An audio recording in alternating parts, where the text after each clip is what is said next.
Mic check, 1, 2, 3. Aha. Grundsätzlich läuft irgendwas. Mi, mi, mi, mi, mi, mi, mi, mi, mi. Nervt das, oder? So, komm mal her. Ach so, ja. Köpfende Hörer könnte ich noch gebrauchen. Ne? Wir sind ja hier noch in der Vorbereitung. Alles im grünen Bereich. Zack.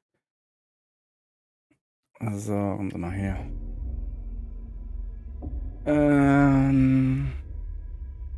Ja, pass auf, dann geben wir euch mal Sound. Sound sollte da sein. Dann machen wir dieses Bild da mal weg. Hallöle. So. Kommt da mal her hier. Ah. Hallo, Spiel. Ich hätte gern Sound. Hab ich das denn? Oh ja, doch, ich kann was hören. Ei Gude. Ei Gude. Ich will mich noch ein bisschen weiter grusle und auf Hochdeutsch umschwenke. Guten Tag, ihr Leute. Hier bin ich mit meiner komischen hochdeutschen Sprache. So, also, Spieladen. Wir sind letztens stehen geblieben da drin beim ASN. Also, kurzes Ding. Also in der letzten Folge ist viel passiert. Es ist deutlich kürzer die Spielzeit gewesen wie in der ersten Folge. Das ist jetzt quasi Folge 3 sozusagen. In Folge 3 musste ich mich ja mit allem hier, wo bin ich? Und hab quasi 2 Kapitel gleichzeitig gespielt. Und bei jedem kurz vor Abbeenden des Kapitels habe ich dann jeweils aufgehört. Interessant. Deshalb, wer die letzte Folge nicht verpasst hat, macht das. Also nicht nochmal verpassen, sondern guckt es euch an, so rum. Einfach, weil da wird in kürzester Zeit werden da 2 Kapitel quasi durchgespielt. So, ich mache jetzt auch hier mal weiter. So, wir haben den Sicherheitscode geknackt gehabt. Wo sind wir denn hier überhaupt? Lass mal kurz gucken. Muss man mal wieder hier. So, also, das scheint der Aufzug zu sein. Und unsere Aufgabe ist es, den ASN auszuschalten. Du, da liegt einer. Hab ich gerade gesehen. Da liegt auch Schrift. Oh, das kenne ich.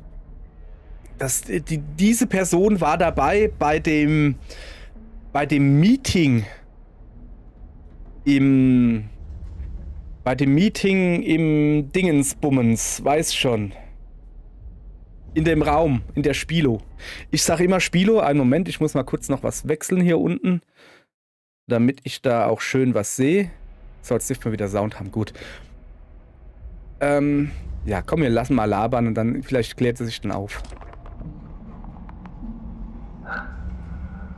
I tried. I tried to reach you.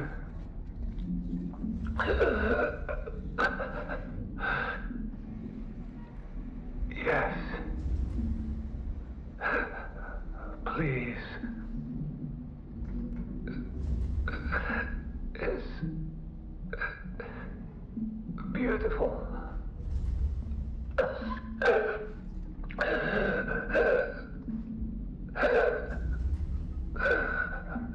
Thank you.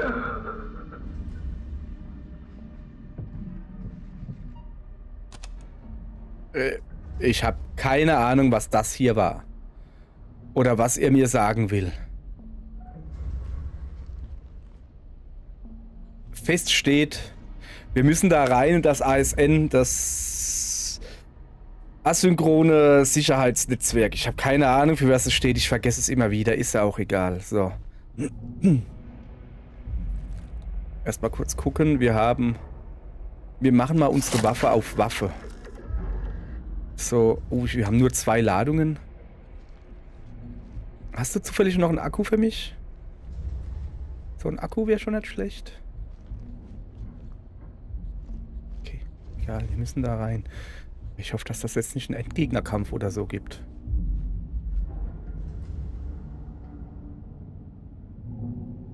Keine Ahnung, was es ist. sieht schon schön aus. Das hat schon was von einer Arena, findet ihr nicht?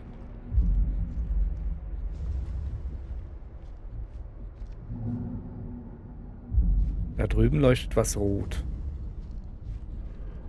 Aber da bin ich durch die Tür gekommen.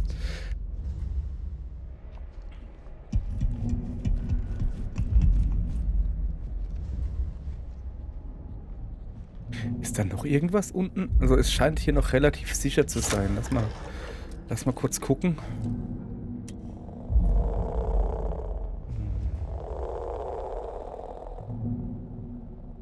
Nee. Aber da hinten ist was Rotes. Ich mach die Waffe trotzdem ja, auf Schießen. Also die schießt ja nicht wirklich. Also schon.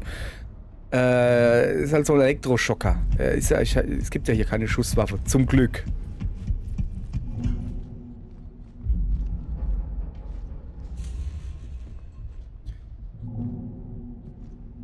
Bitte, Pflicht, helfen, leben, beschützen, Defekt, Stopp. Wir machen sie mal zu, oder? Stopp. Defekt, Pflicht, beschützen, leben, Pflicht. Was war das gerade übrigens für eine Nachricht?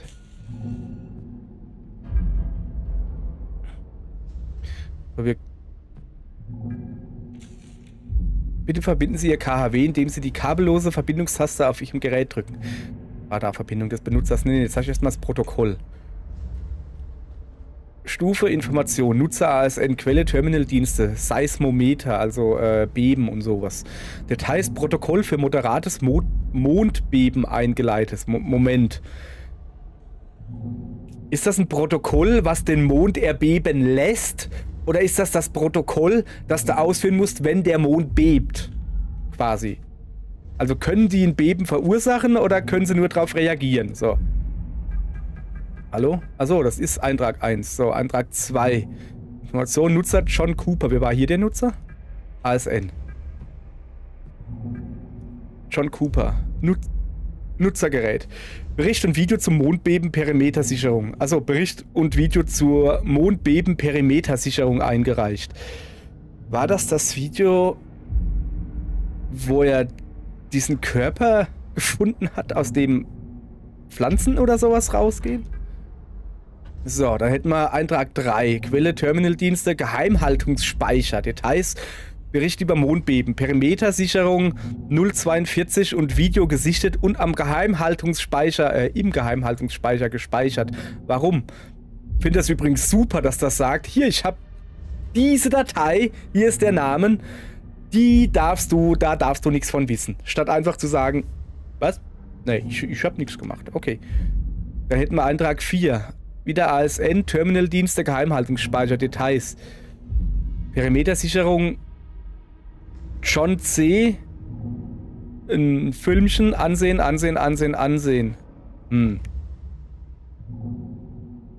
Hat jetzt das ASN das angeguckt, oder? Okay, weiter geht's. Stufe Fehler, Nutzer ASN, Quelle ASN, Details, Protokoll zur Eindämmung und Ressourceneinsparung einleiten. Also, Mother oder Melchior. Ne, warte mal, wie hieß der von Evangelion? Weißt du, wo Kaspar Melchior Balthasar, die Seele der Mutter, der Frau und noch irgendwie der Geliebten, ich habe keine Ahnung, drin war. Weißt schon, wie hieß denn der Supercomputer da? Ist ja auch egal. So, ja, also wo sind wir hier? Abschaltung. Warnung. Leiten Sie die Abschaltung nur unter Aufsicht eines ASN-Technikers ein. Fahren Sie nur in einem Notfall fort. Ja gut, also wir haben den Notfall, aber jetzt pass auf. Bevor wir jetzt was machen, will ich hier kurz meine Knarre verbinden. So, stell Verbindung her. Führe T-Diagnose Exe aus, egal. Dieser Vorgang kann etwas Zeit in Anspruch nehmen. Bitte warten, Fehlersuche läuft. Bei der Fehlersuche wurden keine Fehler gefunden. Ja, ist doch gut. Fehlercodes. E01 ist ein kritischer Systemfehler. 2 ist ein Anwendungsladefehler. 3 ist Netzwerkverbindung. 4 ist, also E steht wahrscheinlich für Error, hohe Speicherauslastung. Hier hätten wir L01, Systemneustart. Hier kann ich... Hier ist es, ne. S02, Netzwerkverbindung aufbauen. Defektes Gerät entfernen und Speicherauslastung verringern. Ich habe hier keine Ahnung, was ich suche, ganz ehrlich. Es wurden hier halt keine Fehler gefunden. Das ist ja schon mal eine gute Sache, oder?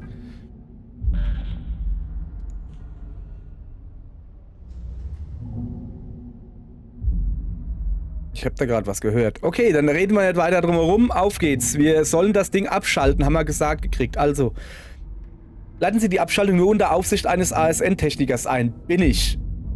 Mehr oder weniger. Fahren Sie nur in einem Notfall fort. Ich habe leider kein Auto, ich kann nicht fortfahren, aber ich mache mal einfach weiter. Begeben Sie sich zum nächsten Terminal, um den Abschaltungsvorgang fortzusetzen.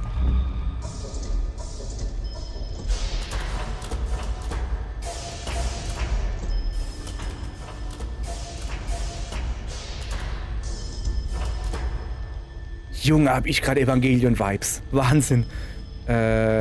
Wo ist das nächste Terminal? Also, das hier ist ein Terminal.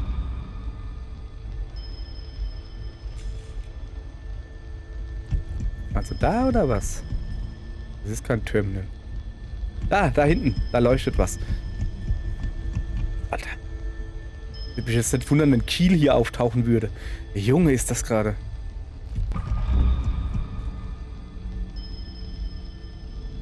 So, weiter geht's. ASN-Sicherheitsterminal, Abschaltungsvorgang. Der ASN-Abschaltungsvorgang wurde eingeleitet. Stellen Sie sicher, dass die Knotenpunkte korrekt konfiguriert wurden, um den Abschaltungsvorgang fortzusetzen. Gut. Um Phase 2 der ASN-Abschaltung abzuschließen, müssen die folgenden Knotenpunkte abgesenkt sein. A13, 14 und A5. Alle anderen Knoten müssen oben bleiben. 13, 14 und 5. Jeweils A. Kann ich dann noch irgendwie... Oh, da gibt's was Neues. Okay. Information Kai Koyama, Nutzergerät. Überbrückung der Türverriegelung abgeschlossen. So, dann hätten wir hier noch Terminaldienste, E-Mail-Server, Details, Nachricht lesen von Samuel Lee, Allgemeinmediziner an Union Plaza Headquarter. Betreff mögliches Problem, Kontaminierung Cooper. Ich kann hier nicht scrollen, oder? Kann ich hier scrollen? Nee. Protokoll zur Eindämmung und Ressourceneinsparung einleiten. So, Terminaldienste, Anreise. Ankunft von Frachtsendung aufgezeichnet. Passagier eingeloggt und für standardmäßige Quarantänedauern Isolationszimmer 03 einquartiert. Das waren wir. Ja, und wir sind mit einer Frachtsendung angekommen, das stimmt. So, Eintrag 10. Moment, ist das der Eintrag 9, ja. Kai Koyama, Nutzerterminal, Unterkunftsraum 04B, das ist Ihr Zimmer. Perimetersicherung John C. Movie. Das ist das Filmchen. Kopieren, Nutzerterminal Kai Koyama, Nachricht senden von ASN-Server RS4 an Kai Koyama, Sicherheitschef. Betreff, Videoübertragung abgeschlossen. Lass uns hier noch ein bisschen gucken. Warte auf Verbindung des Benutzers. Ich habe, ganz ehrlich, ich habe keine Ahnung, was ich hier mache. Aber das hindert mich ja nicht, es trotzdem zu machen.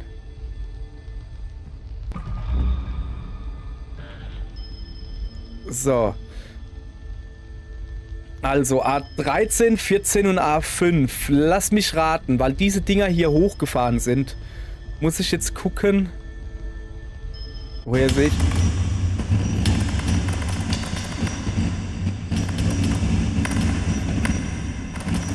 Wir haben hier A5.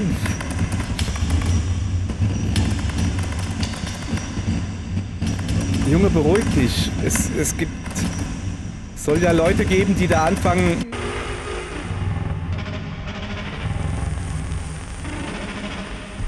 Ich glaube, ich sollte mich beeilen. Da ist 14. Da ist 13. Ich mache das einfach. so wie es gesagt wurde, erst 13. Okay, wenigstens ist das Dingens da jetzt vorbei. Ich habe nichts gesagt. Dann 14.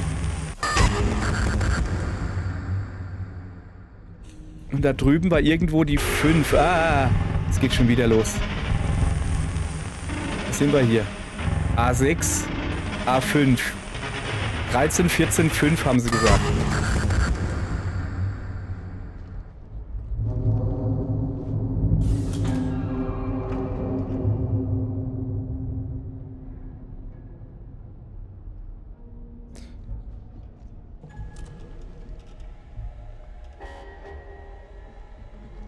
Ist das die Abschaltung? Ist das der Reboot gewesen?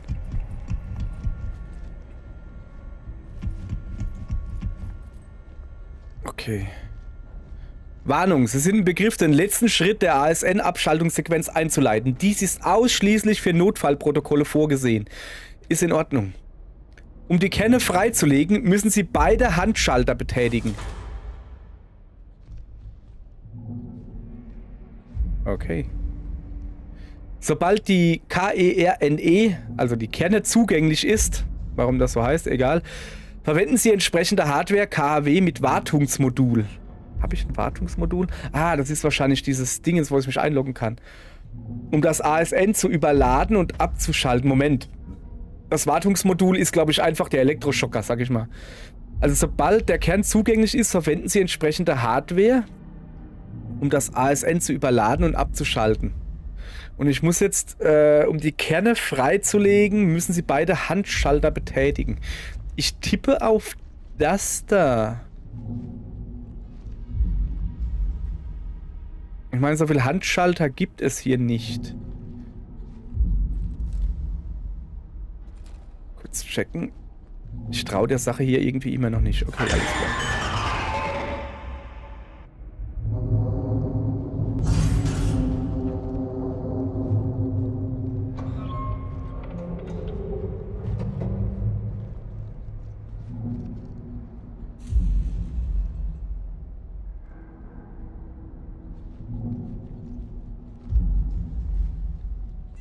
Der zweite Handschalter, den ich betätigen muss.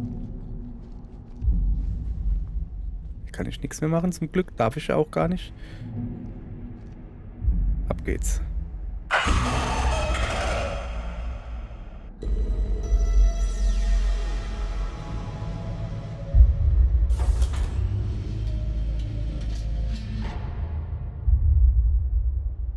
Wieso sieht das organisch aus?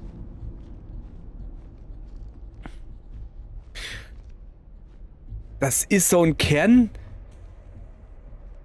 wie die Roboter haben.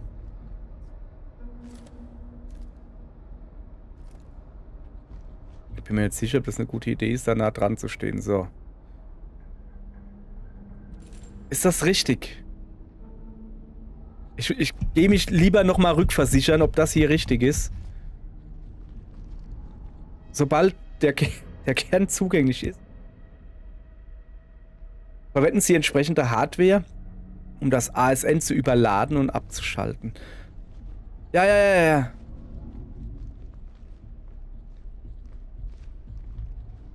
Okay. Ich bleib mal besser hier stehen. Ich treffe auch von hier, hoffe ich.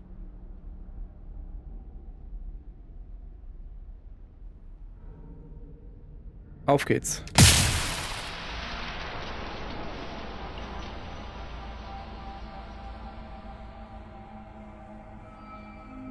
War das jetzt richtig oder falsch?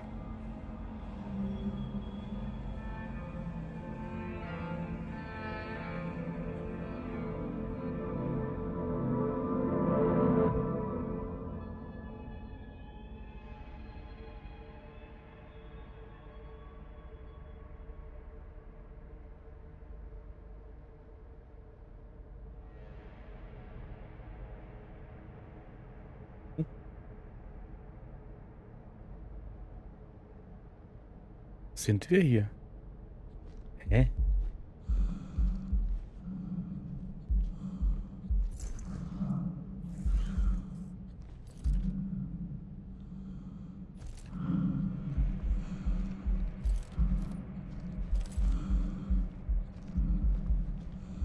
Sind wir auf dem Mond? Aber...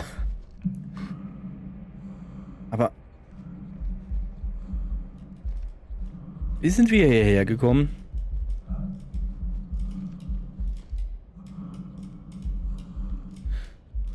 Das ist so ein komischer mechanischer Fisch.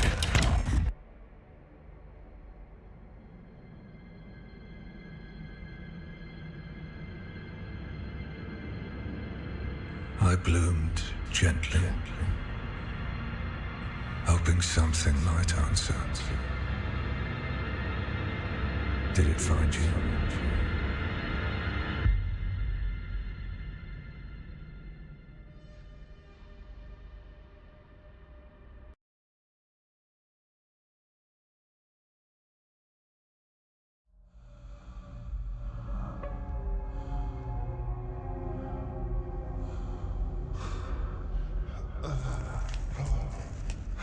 Hä?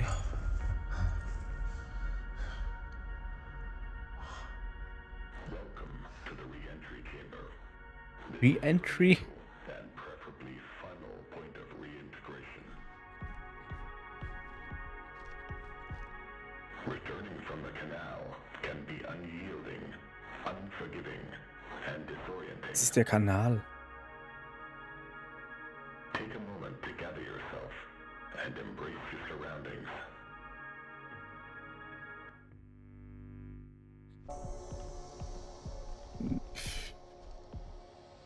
Breathe.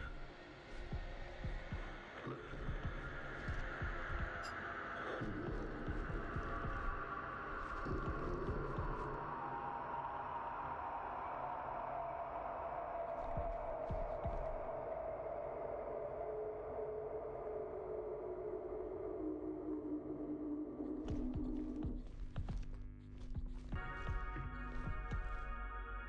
Thank you for your continued commitment to personal upkeep, colleague well-being, and your assigned duties.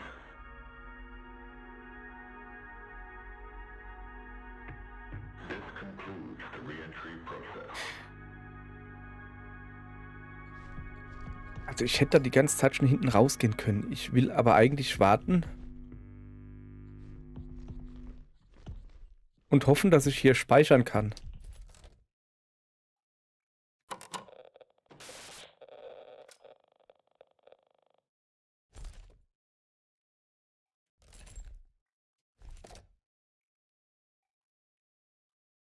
Kann ich nicht.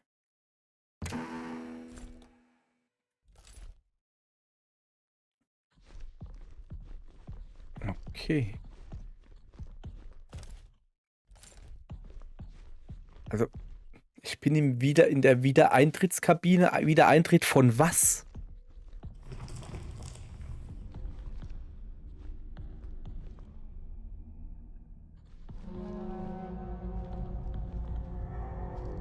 Kapitel 4. Hilflos. Ja. Das beschreibt es schon recht gut, ja.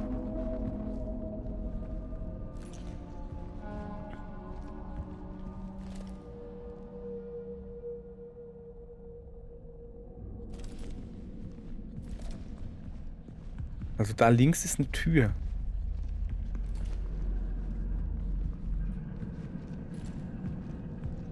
Hier auch.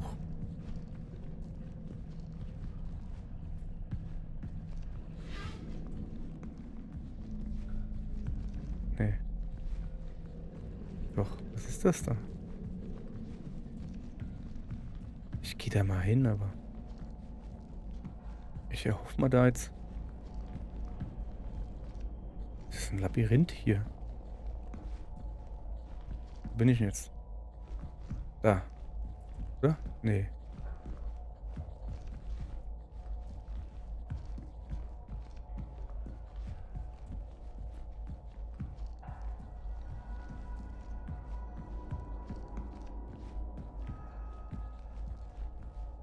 Moment. Nee. Ich dachte, da ist irgendwas. Ich dachte, da ist irgendwas zu sehen. Aber nee. Aber sonst ist hier komplett dunkel. Also mein Helm Ja, auf die Idee, die Helmkamera einzuschalten, komme ich natürlich nicht. So, ich muss jetzt da raus und dann nicht links. Okay, ich bin wieder auf der Hauptstraße, oder wie man das nennt. Was ist das Gelbe da? Oh, es ist so dunkel hier. Ich kann hier nichts erkennen.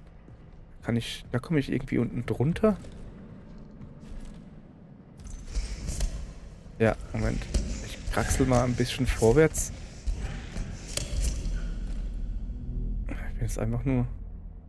Hä? So musste ich da jetzt... Achso.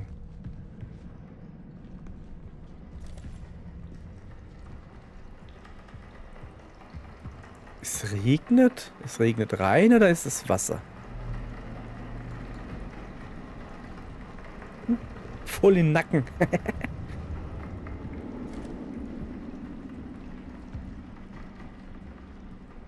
Zumindest ist es mal still hier. Ist da irgendwie...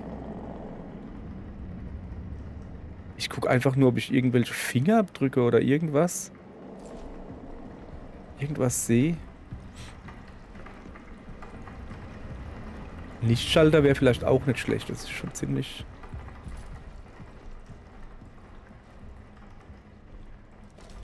Wenigstens ein bisschen Licht.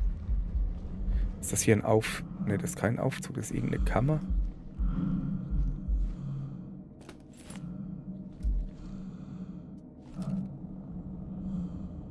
Hä? Was konnte ich denn da jetzt halt nehmen?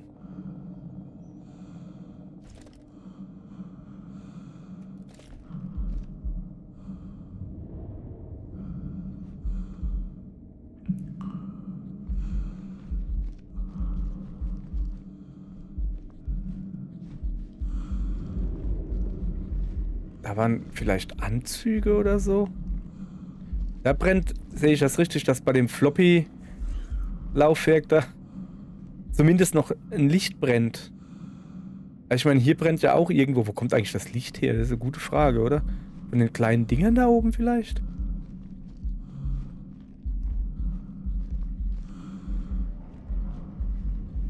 Wir hatten ganz hinten noch eine Tür. Da würde ich jetzt noch mal gerne hingehen.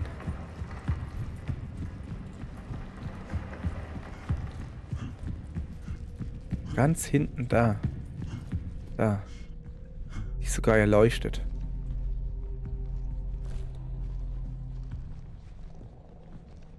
Machen wir hier schon wieder. Ich soll gerade denken, dass ich auch trotzdem, egal was kommt, ich habe nur einen Schuss. Und ich glaube, ich brauche... Falls hier ein Roboter kommen sollte, bräuchte ich schon mal 2. Okay, es gibt nur diesen einen Weg. Aber ist das da jetzt nicht die Ankunftshalle? Nach links und dann nochmal nach links? Oder bin ich jetzt hinter der Ankunftshalle?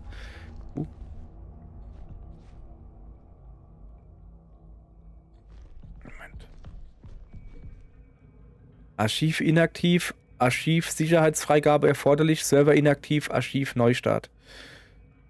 Gut. Da ist ein kleines Türlein. Die behalten wir uns mal. Ja. Die behalten wir uns mal. Ja, nimm. So. 3 Schuss, immerhin. Die behalten wir uns mal im Hinterkopf. So, da liegt was zu lesen, oder? Vielleicht. Missionsübersicht. Kanalüberwachungseinsätze. Datum 12.12.77. Zweck. Durchführung der Kanalbeobachtung am Epizentrum des Echos, das am 20.06.74 aufgenommen wurde. Moment.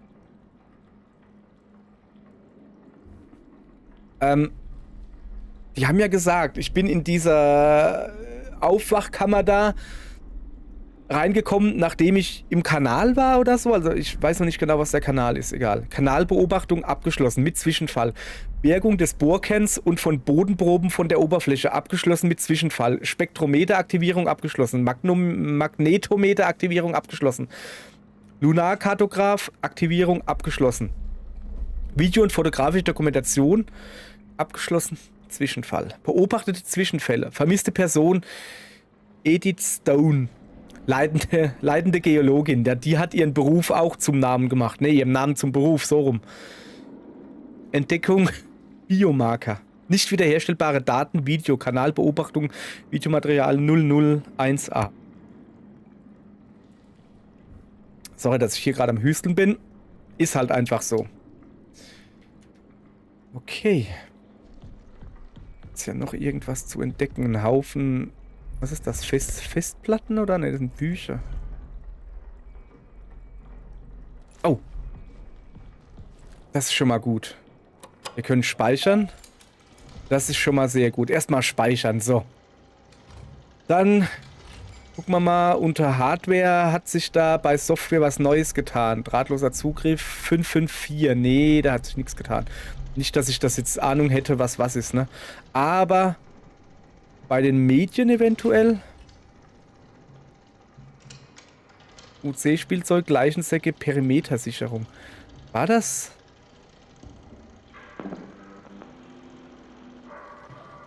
Haben wir das schon gesehen? Okay, es ist auf jeden Fall von John Cooper. Gucken wir. John here.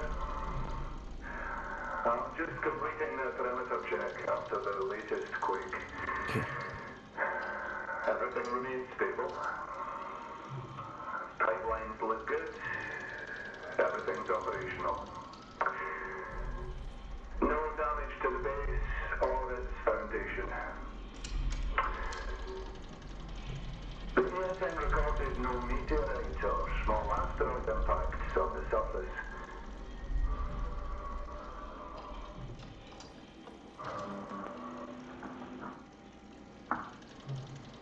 Move further out. Documenting what appears to be the deepest fissure in the area. Also er geht da jetzt da drunter, soweit ich weiß. Wir haben das Video schon gesehen. Ich gucke trotzdem weiter.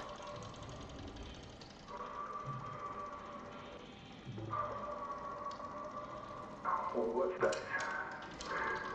Is that sheet? Thermal top, maybe? Eine Wärmeplane. 100% Hugo. Ist das Edith Stone, die sich versucht hat, hier unten warm zu halten? Deshalb die Wärmeplane?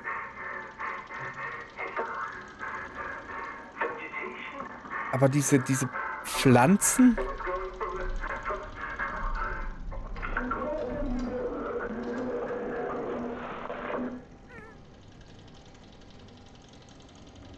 Okay.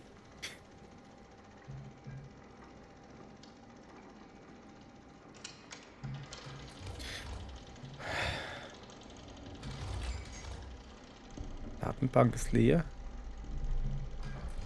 Wie sieht's denn mit Aufgaben aus? Haben wir auch nix. Gut.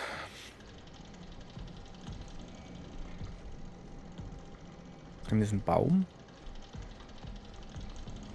Also diese kleine Klappe da im Hinterkopf behalten. Ah, das Geräusch. Das ist, wenn ich aus dem...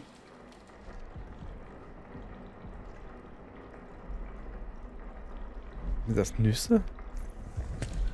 Das Walnüsse oder so?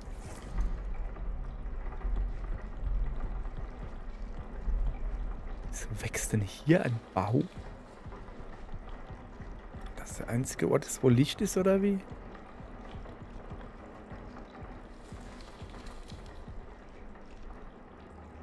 Was war das gerade?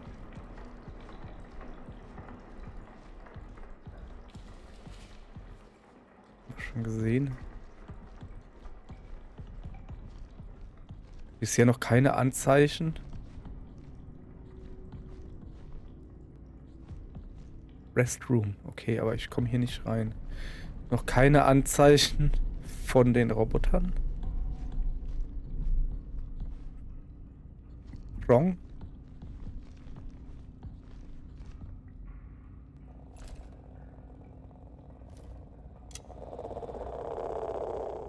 Da ist zumindest was auf dem Monitor, ja?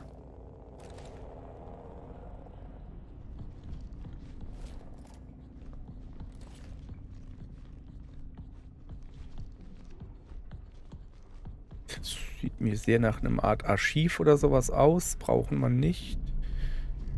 Nicht wieder was. Vorfallsbericht. Vermisste Person Edith Stone. Leitende Geologin. Datum 12.12.77. Zusammenfassung.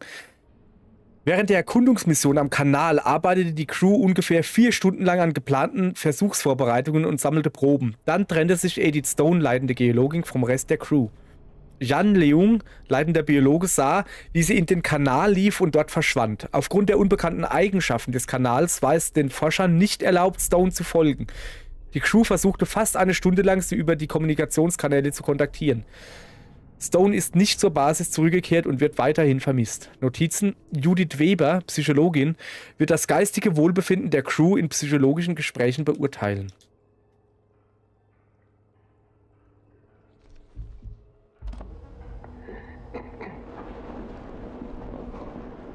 This is Dr. Weber, Das ist die Psychologin. psychologist for prison. Today is the 8th of September 1978, 11:28 LTC. The canal's influence is undeniable.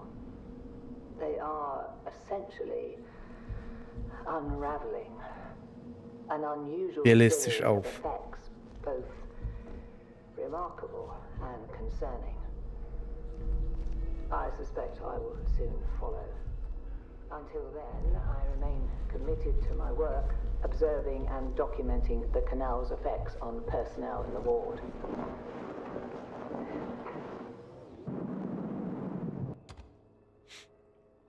Wer löst sich auf? Hä? Lass mal anhören, während ich mich noch ein bisschen umgucke. This is Dr. Weber, clinical psychologist for prison. Today is the 8th of September 1978, 11:28 LTC. The canal's influence is Jetzt kommt Musik. They are essentially unraveling an unusual series of effects, both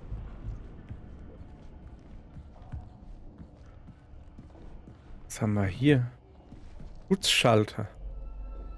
Globaler Energieverbrauch. Lokaler Energieverbrauch. Tür zum Gemeinschaftsraum. Tür zum Gemeinschaftsbereich 1. Aufzug zum Eingang. Stift 01. Tür zur Rezeption.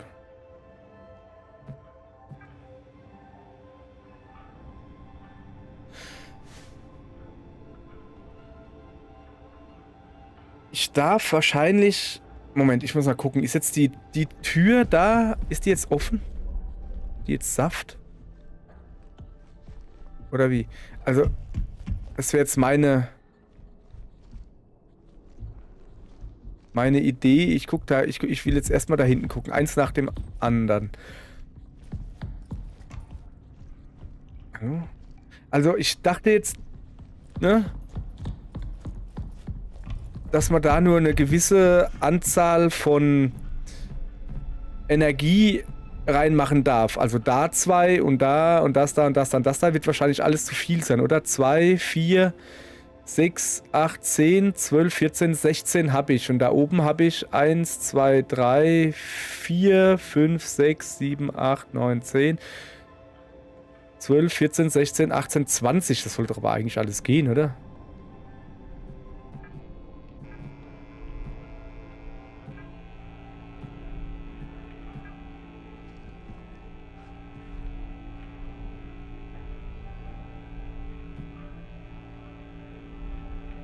Okay. Kann ich was zumachen? Also jetzt sollte alles Strom haben, wenn das so ist, wie ich mir das vorstelle. Aber es sieht hier nicht sehr stromig aus. So, im Moment, ich muss das angucken. Kann ich das da aufmachen irgendwie? Ist das die kleine Klappe, die ich am Anfang gesehen habe? Moment, ich will mich erst da hinten noch umgucken. Dass ich da dann eventuell raus könnte? Aber warum sollte ich da... Ah, vielleicht kann ich auch da rein. Durch diese kleine Klappe. Also... Vitamine. Ich dachte, da sind Festplatten drin. Oh, was ist das? Also irgendwas haben wir da schon auf jeden Fall mal. Sicherheitsstufe 3. Also das ist Stift. Was auch Prong? Prong ist doch so. So. Oh, Moment. Der da ist neu. Henrys Terminal. E-Mail, Tagebuch, Medien. E-Mail. Kanalprobe von Henry Becker, leitender Physiker, an Mathieu Girard, Physiker. Mathieu, ist das zu glauben? Jan sagte, sie führen zusätzliche Tests mit den Stichproben durch und sie wird später mehr wissen. Wir müssen hier raus. Der Kanal hat uns noch so viel mehr zu erzählen. Bist du bereit? Bist du bereit? So. Von Mathieu Girard an Henry Becker. Machst du Witze? Ich bin sowas von bereit, aber ich glaube nicht, ich muss Französisch vorlesen. Machst du Witze? Ich bin sowas von bereit, aber ich glaube nicht, dass wir so kurz nach der Probenentnahme-Mission eine Besatzung für das Experiment bekommen. Die meisten sind für die Überprüfung der Stichproben eingeteilt und die Zweitschicht ist ohnehin schon überlastet. So, worauf Henry Becker antwortet: Wenn du und ich für ein paar Stunden verschwinden, wird das schon passen. Wir werden verkabelt und wir müssen nur dicht genug heran, damit die bildgebende Ausrüstung potenzielle visuelle Verzerrungen, Bewegungen auf Mondgestein, Regolithwolken oder anderes Ungewöhnliches einfangen kann. Machen wir es um 0600. Bis dahin. Okay. So. Das war das da. Und jetzt. Jedes Ende ist auch ein Neubeginn. Von William Davis, Gründer, an alle Besatzung. Liebe Familie. Die Zeit ist endlich reif, den Ruf zu beantworten. Wir sind jetzt bereit, auf unsere Reise zu gehen, um das zu erforschen, was uns hergelockt hat. Den Kanal. Was für ein Kanal? Bevor wir aufbrechen, treffen wir uns um 9 Uhr zum Frühstück in der Spindel, damit wir uns in unserem neuen Zuhause um ein altes Stück Heimat herum versammeln können. Das ist komisch. Die Spindel, altes Stück Heimat. Ich glaube, der redet vom Baum. So, Tagebuch. Oh, Tagebücher freue ich mich immer. 8.9.78. Ich glaube, wir haben etwas aus dem Kanal mitgebracht. 12.9.78. Ich verstehe, dass dies nicht Teil meines Aufgabenbereichs ist, aber ich musste meine Erkenntnisse festhalten.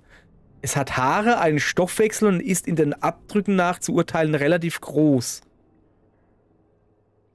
Bitte sieh dir das Video mit dem Titel Spuren an, das ich kürzlich erstellt habe. Haare, Stoffwechsel. Inwiefern Stoffwechsel? Haben sie Kacke gefunden oder was? Und ist den Abdrücken nach zu urteilen relativ groß. 29.09. Heute bin ich mit einem Druckgefühl in meiner Brust aufgewacht. Ich konnte nicht atmen.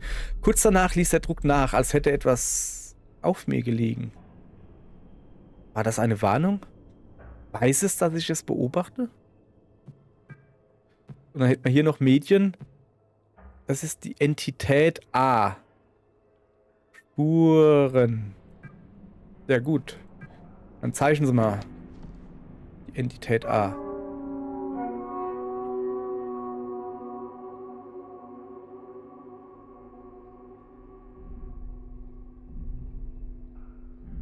Okay, Entität A, Spuren. Beleg 01. Das ist innen drin. Ach so. Fußabdrücke, das sind... Es könnten 5 Finger sein, wenn es auch relativ lang sind. Spuren, die Hand- und Fußabdrücke ähneln. Anatomische Übereinstimmung mit menschlichen Morphologie, doch von deutlich größerem Ausmaß.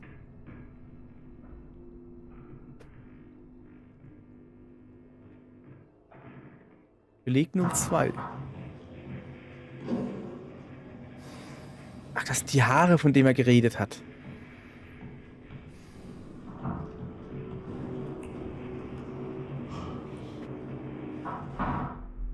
In mehreren Bereichen der Kanalstation wurden an herausragenden Oberflächen Haare gefunden. Die Proben bestärken die aus Beleg 01 resultierende Annahme, dass die betreffende Entität ungewöhnlich groß ist. Mhm. Beleg 03.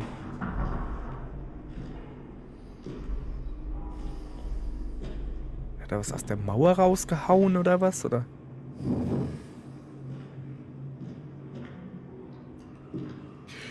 Das ist die Rezeption, oder? Da links diese Gitter. Siehst du jetzt nicht, was war das so? In der Kanalstation und auf der Annex wurden darüber hinaus große Mengen von etwas gefunden, das Fäkalien oder Erbrochenes sein könnte. Untersuchungen deuten auf Spuren von Verdauungsenzymen und Magensäure hin, die vermutlich durch Brechreiz ausgestoßen wurden. Es sind weitere Untersuchungen erforderlich. Stoffwechsel. Wie ich richtig vermutet habe, sie haben Kacke gefunden. Sie haben halt einfach Kacke gefunden. Ja, okay. Ich bin jetzt hiermit kein bisschen weitergekommen. Also, es gibt scheinbar nicht nur... Ach ja, guck. Das ist hier. Hier ist das Video gemacht worden. Das ist... Waren das am Baum gar keine Walnüsse? Ist das Kacke gewesen? Habe ich noch irgendwie was freigeschaltet? War ich da hinten schon? Nee. Was steht da? Anmeldung mit erforderlich.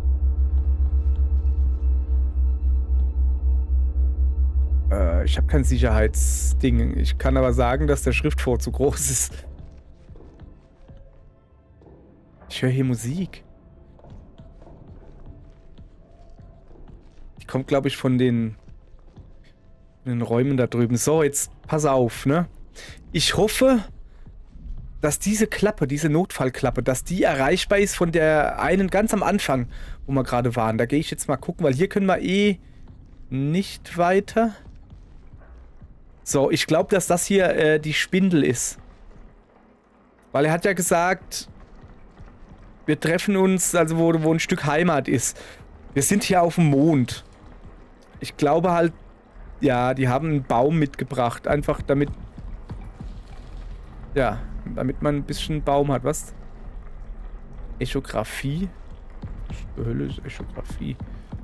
So, jetzt lass mal erstmal wieder speichern. Wir haben gerade viel rausgefunden, da muss man speichern. Haben wir eine neue Aufgabe eigentlich? Ah, Archiv läuft. Es wird häufig auf das Archivterminal verwiesen. Ich muss es finden. Das ist das Einzige, was ich habe. Datenbank, haben wir was Neues? Nope. Medien, da haben wir die Entität.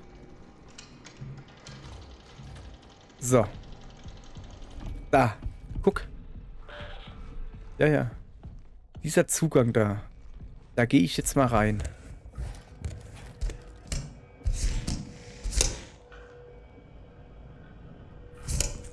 Ach so. Schutzschalter. Ah, das Archiv, Tür zur Bildgebung und Tür zu den Systemen. Also ich muss auf jeden Fall... Okay. Der globale Energieverbrauch. Ich kann noch 4 reinmachen, aber nicht...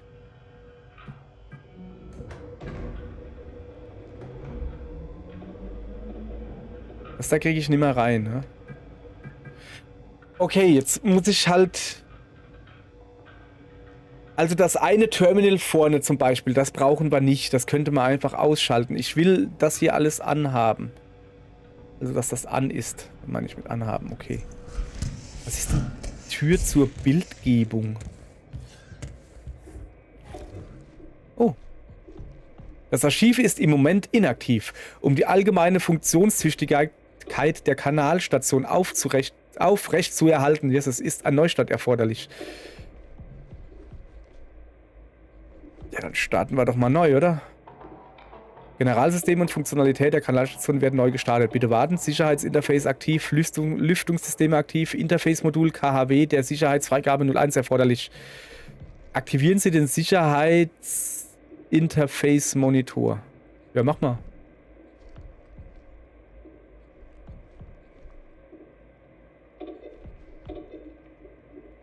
Wo ist der Sicherheitsinterface-Monitor?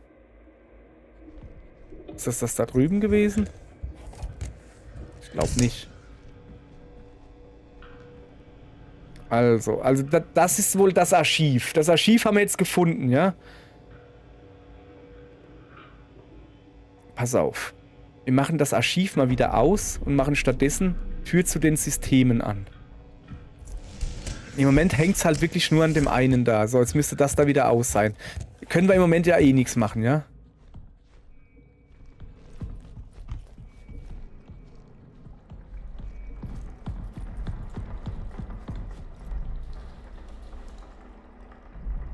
War das da vorhin schon offen? Nee, ne?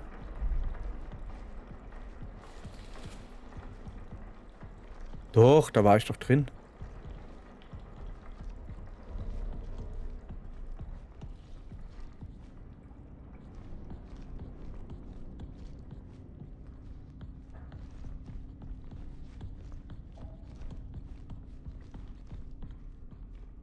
Rezeption, Sicherheitsstufe 1. Ich habe nichts Sicherheitsstufiges.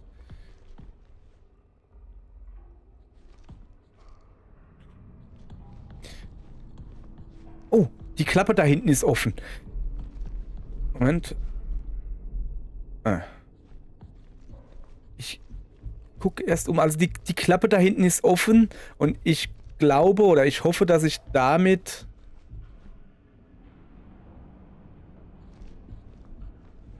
da reinkommen? Naja, mal gucken. Moment. So, was ist denn hier? Tür zum Gemeinschaftsbereich. Könnte man eigentlich noch weglassen, ne? Aufzug, Stift, Tür zur Rezeption. Dann hätte man nämlich noch ein bisschen Energie. Ist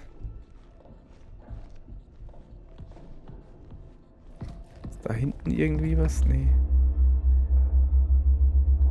Ach, das ist der Aufzug, wo da steht. Anmeldung mit Sicherheitsding. Ich glaube, den Aufzug können wir auch weglassen. So, jetzt pass auf. Habe ich da nicht irgendwo eben eine Tür gesehen? Unten so eine kleine Klappe, die offen, die hell war, wo helles Licht rauskam? Da. Das da. Ich habe gedacht, die wäre offen, weil da Licht rauskommt, weißt du? Nee. Okay. Nicht so schlau wie vorher, ey.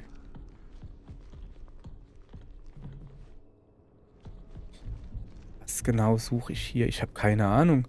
Kann ich irgendwo draufballern?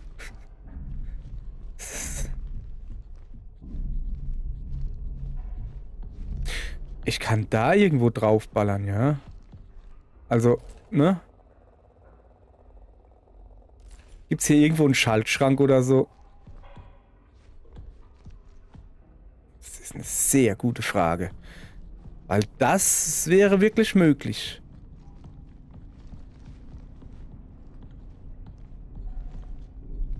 Ich soll es mal probieren. Ich schieß einfach mal. Also, schießen schon mal gar nicht.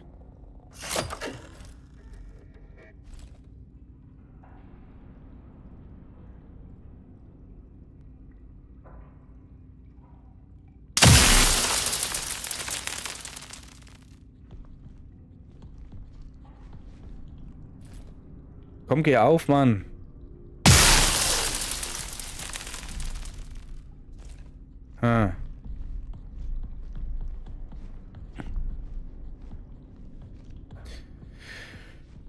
Okay. Also, was ich jetzt machen würde, ist ja, wie ich gesagt habe, den Aufzug kann man noch ausschalten, ja? Da haben wir nämlich sowieso noch keine Freigabe und der braucht auch am meisten Strom. Und dann würde ich einfach zurückgehen und da dann nochmal alles anschalten.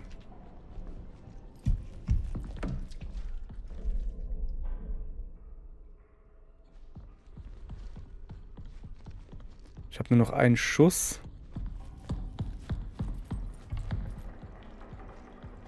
Gibt es hier auch noch irgendwas? Die haben ja gesagt... Ja, aber die haben nur gesagt, dass sie sich da treffen wollen, bevor sie... Ich habe keine Ahnung, was machen.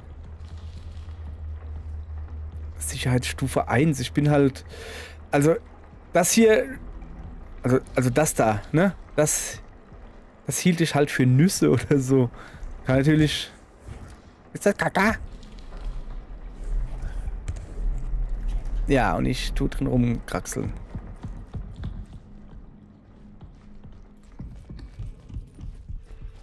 Vielleicht kann ich auch da hinten noch was machen. So, da muss ich wieder rein, ja. So, pass auf, jetzt tue ich das hier wieder aktivieren.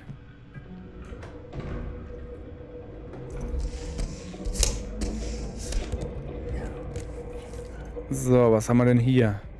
Neustart einleiten, ja. Sicherheitsinterface aktiv, Lüftungssysteme, Interface-Modul. Ach, Mann, Interface-Modul. Mann, ey. Das hier.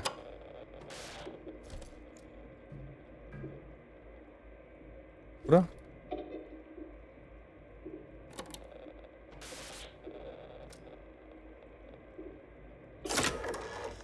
Oder nicht? Was muss ich machen hier? Ist da irgendwas? Interface-Modul der Sicherheitsfreigabe 1. Ich habe kein Interface-Modul. Oder ist... Ich dachte, das da wäre... Mit meinen Sie das? Ich habe keine Ahnung. Ich gebe dir mal Sicherheitsmodul. Hier, guck. War nicht richtig, oder? So, jetzt brauche ich aber wirklich den da. Na? Oh. Oh, oh, oh. Warte. Das Archiv ist aktiv. Archiv ist aktiv. Was? Archiv, Sicherheitsfreigabe, Server und Archiv Neustart steht noch aus. Ja, Sicherheitsfreigabe 1. Ich weiß nicht. Ich gehe mal hier zurück. Einfach mal geradeaus. Naja, dann halt nicht. War eine dumme Idee. Halt, es war schon richtig. So. Komme ich daher? Da will ich hin. In den blauen Raum da.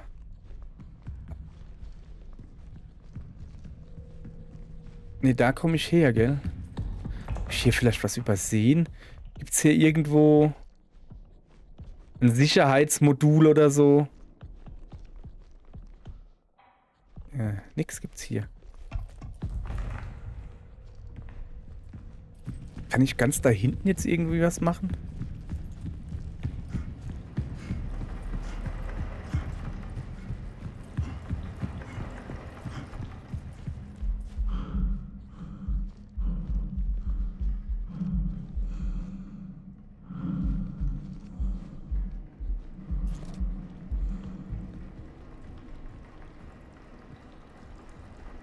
Zeitung.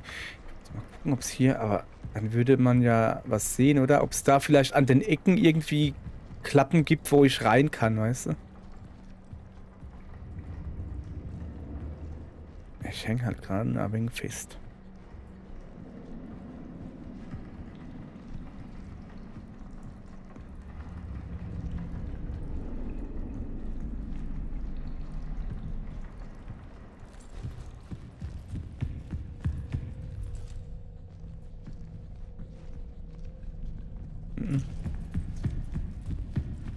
Was war denn? Da drüben war doch irgendwo noch was, wo ich reingehen konnte.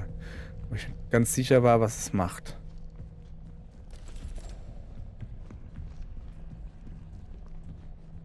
Da.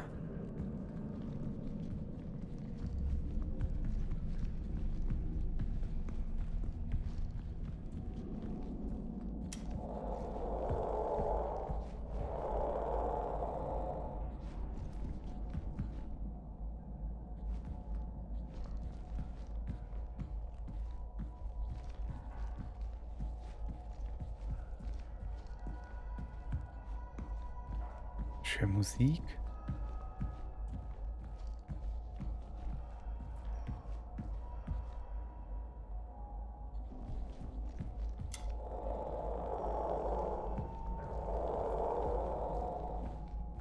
Also ist nix. Oh.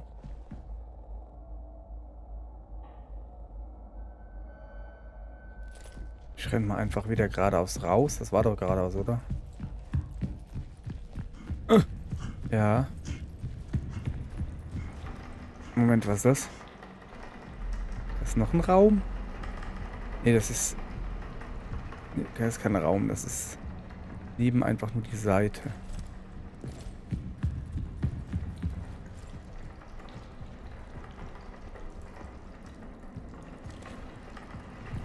Okay, ich komme hier nicht wirklich weiter. Das Einzige, was ich habe, ist da drüben dieser Raum. Mit den Dingensen, die ich da einstellen kann. Moment. War es hier links oder rechts? Rechts. Links. So rum. Da. Ist hier irgendwas? Nee. Interface-Module, Sicherheitsfreigabe 1 erforderlich. Wo finde ich das? Kann ich hier noch irgendwie was machen? Aber hier habe ich ja alles aktiviert.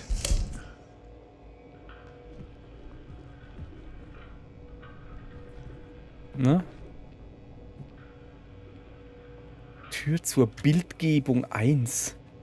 Tür zu den Systemen. Also die haben jetzt alle Power, aber ich komme halt nicht rein, weil ich diese Zugangsberechtigung nicht habe.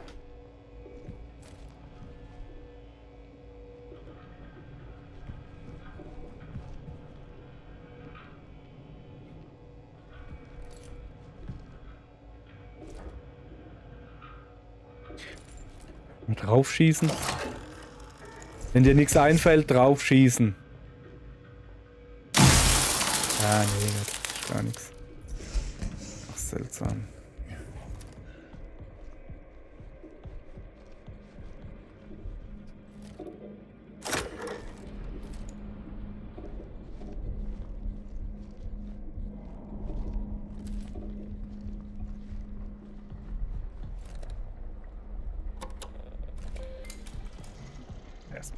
Speichern.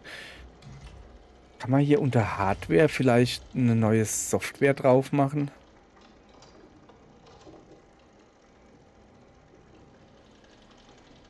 Hätte ja können sein. Weiß ja nicht.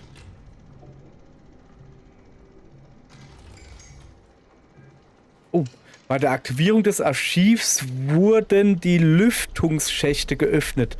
Doch ich brauche ein Interface-Modul mit der korrekten Sicherheitsfreigabe, um mit der Startsequenz des Archivs fortzufahren und Zugang zu mehr Bereichen zu... Also es wurden Lüftungsschächte geöffnet. Schön. Aber wo?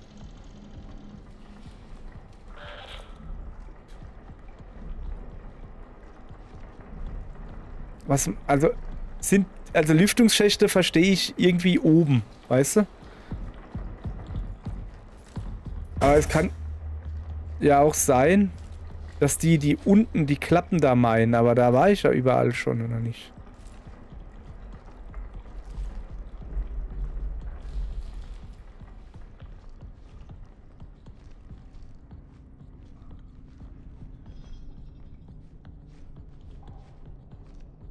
Lüftungsschächte. Ja, das ist vielleicht wirklich ein Denkfehler von mir, unten zu gucken.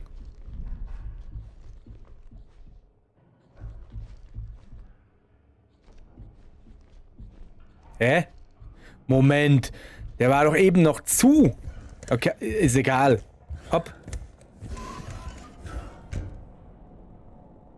Jetzt sag mir nicht, dass der schon länger offen ist. Passe ich da durch? Nee. Jetzt sag mir nicht, dass der schon länger offen ist. Der hatte aber noch ein rotes Licht, soweit ich mich erinnere.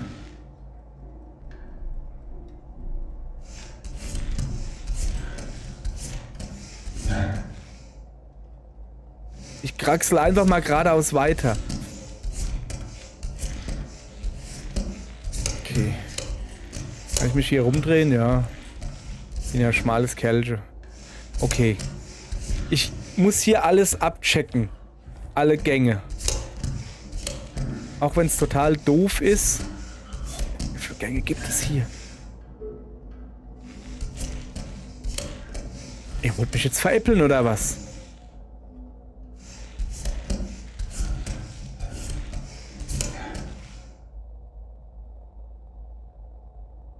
Ich werde hier nie wieder rausfinden. Uah.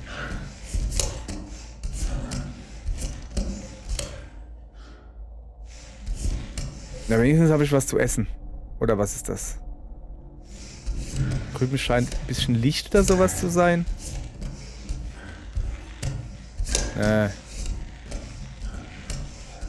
Okay, also ja, ist schon... Da ist ein Licht. Ist schon klar, ne? Folgt dem Licht und so. Moment, kann ich da einfach raus?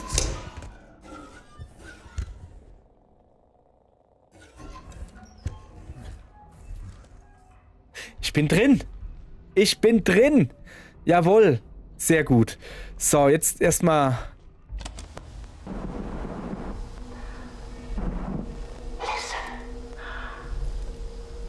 Ich höre zu.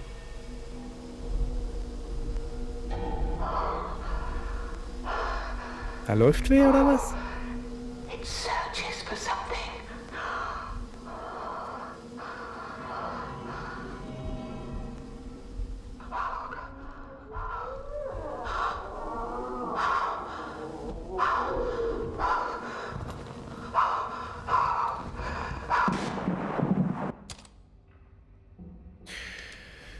Vorfallsbericht. Nicht wiederherstellbare Daten. Video. Kanalbeobachtungs-Videomaterial 001a. Datum 12.12.77. Zusammenfassung.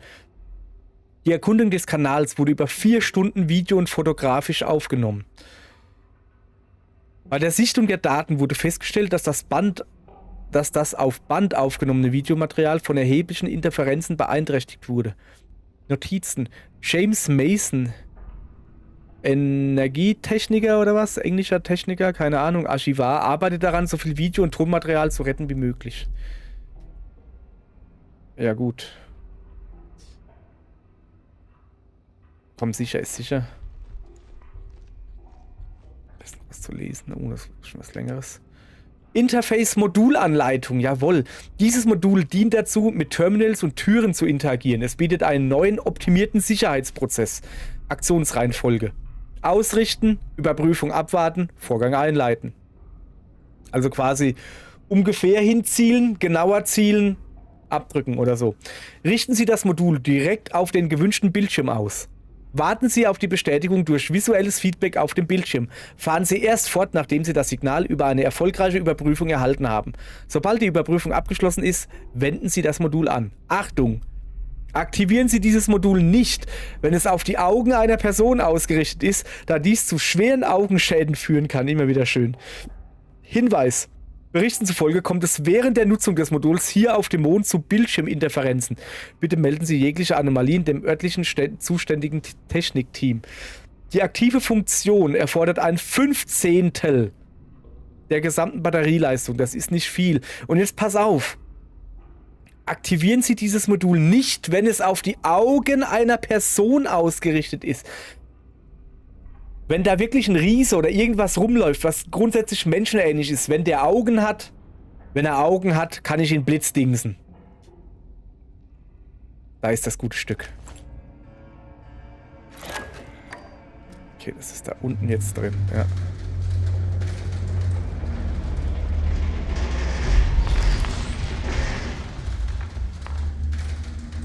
Das hätte ich besser nicht getan. Was war das?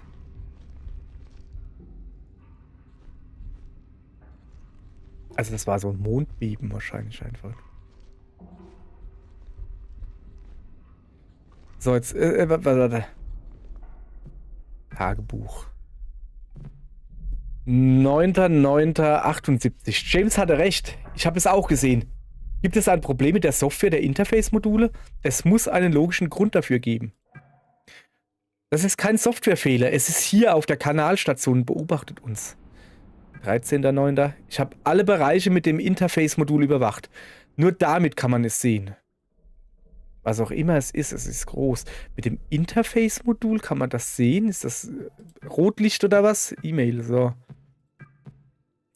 Sehe Bewegungen von James Mason, englischer Techniker, Energietechniker, keine Ahnung, Archivar, an Sophia Robinson, Ingenieurin. Hey Sophia, wenn ich mein Interface-Modul benutze, sehe ich eigenartige Bilder auf dem Bildschirm meines KHW.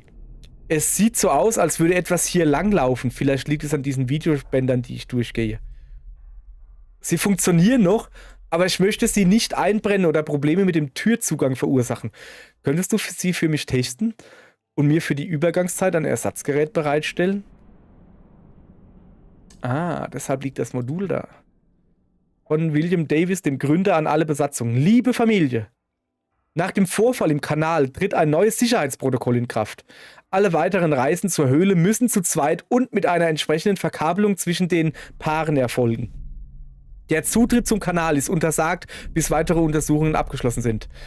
In uns allen hat dieser Vorfall verständlicherweise gemischte Gefühle geweckt. Bitte setzt euch gern mit mir oder Judith in Verbindung, wenn ihr Hilfe benötigt. Judith war das die Wagner? War das die Psychologin? Wahrscheinlich.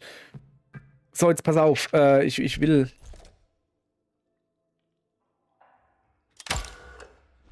Mal ein Foto gemacht. Das ist ein Fotoapparat. Mann, das ist einfach nur ein Fotoapparat. Sag mal kurz her.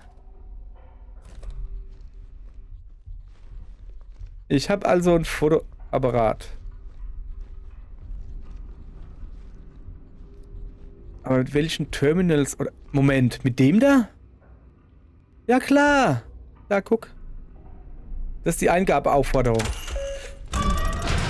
Jawohl! Jetzt verstehe ich das. Okay, das ist gut zu wissen. Und das Modul selbst ist das da unten, ja? Und jetzt habe ich was? Kein Modul. Junge, geht's noch? So ist besser.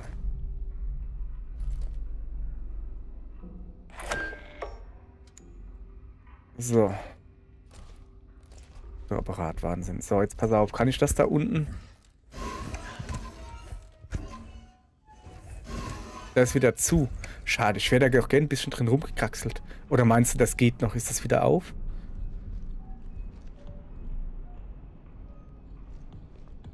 Lass mal kurz gucken da. Archiv inaktiv. Server inaktiv. Aber ich kann es jetzt alles neu starten, indem ich da drauf fotografiere, quasi. Wenn sie Strom haben. Ah. Ich verstehe. Das da hinten ist auch inaktiv. Kann ich hier noch ein bisschen was aktivieren? Tür zu den Gemeinschaftsräumen, Tür zum Gemeinschaftsbereich, Aufzug zum Eingang, Stift 01. Tür zur Rezeption. Jetzt pass auf. Tür zum Gemeinschaftsbereich 1 und 2. Die würde ich gerne das erstmal machen, ne? So, jetzt müssten die alle... Jawohl. Gut. Haben wir das da hinten auch aktiviert? Nee. Ich gehe jetzt... Ich fange da vorne an, ja? Beim Stift. Oder wie es heißt. Sicherheitsstufe 3. Ja gut, der Stift brauchen wir dann schon mal nicht. Alles klar, was haben wir hier? Sicherheitsstufe 1.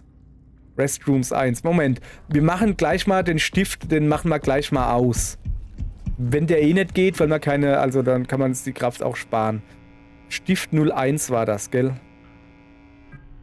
So, und dafür machen wir einen Aufzug an, oder?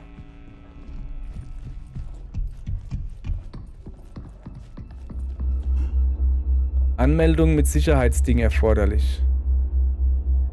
Junge. Knips. Vielleicht da unten knipsen. Junge, was ist denn hier los? Yes, es sind hier Interferenzen, ist ja Wahnsinn. Okay, der Aufzug bringt uns auch erstmal nichts. Dann mache ich den jetzt aber auch mal aus. So. Aufzug zum Eingang, so. Also, Stift komme ich noch nicht rein, aber alles andere dürfte ich reinkommen. Hoffe ich. Daneben ist... So, das ist Restroom 1. Dann gehen wir da mal drauf, ja? Auf geht's.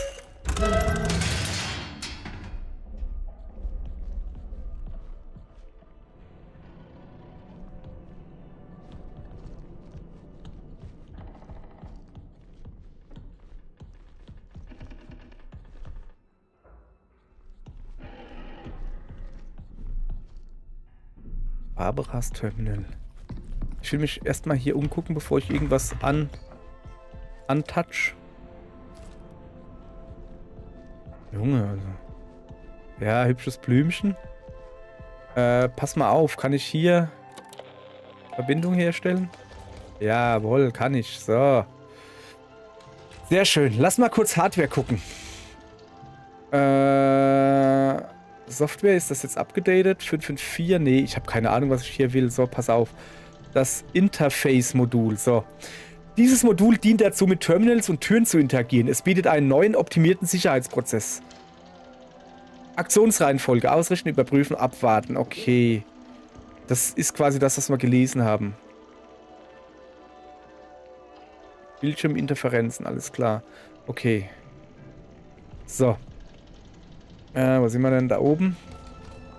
Haben wir eine neue Aufgabe. Ich bin immer froh, wenn ich ein bisschen eine Aufgabe habe. Also, ja, Startvorgang vom Archiv. Da bin ich quasi. Ich will aber noch ein bisschen hier mich umgucken, natürlich. Ja, komm. Ist gut. Gespeichert. Komm, wir speichern einfach nochmal. So. Also, da drüben gab es irgendwo da. So, E-Mails von Barbara. Wer auch immer Barbara ist. Dehydration wahrscheinlich. Dehydrierter Baum. Aha, von Koichi Ito, leitender Gartenbauer. An Barbara Clark, leitende Ökologin. Hallo Barbara. Ach, das ist ein Apfelbaum. Der Apfelbaum zeigt besorgniserregende Anzeigen massiver Dehydrierung.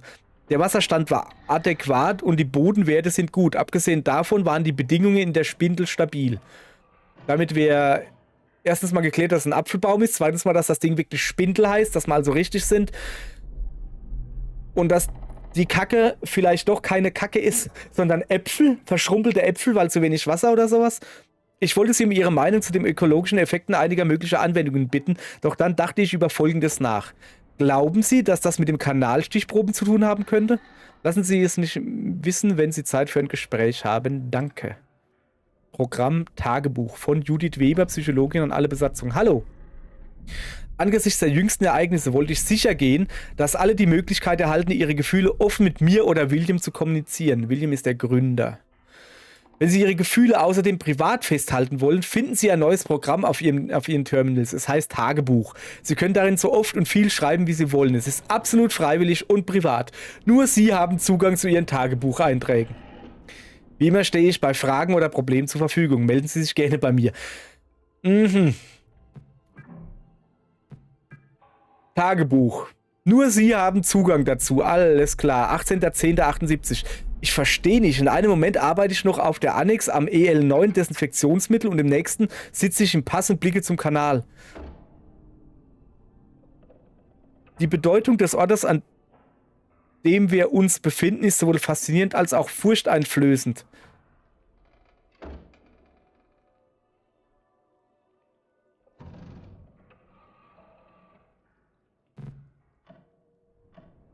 So ging es mir vorhin auch, dieser Gedächtnisverlust, weißt du, wo ich dann plötzlich ganz woanders aufgewacht bin. 1.11.78. Sind wir ein Störfaktor für das Ökosystem hier? Damit meine ich alles, was mit uns zu tun hat, selbst den Apfelbaum. Vielleicht war dieser Ort nie dazu bestimmt, unser Zuhause zu sein. 13.02.79. Womöglich legt der Kanal eine Art von Köder aus, der etwas in unseren olfaktorischen, visuellen und auditiven Sinnesorganen anregt.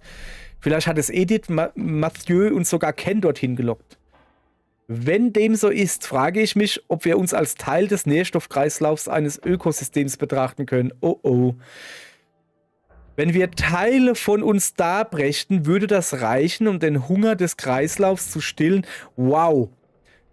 Sie redet gleich mal von Opferung. Nicht schlecht, Herr Specht.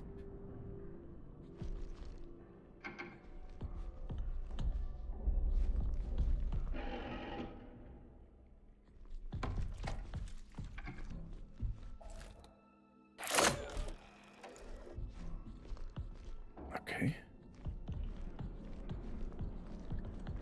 Was ist das für ein Riesenbereich hier?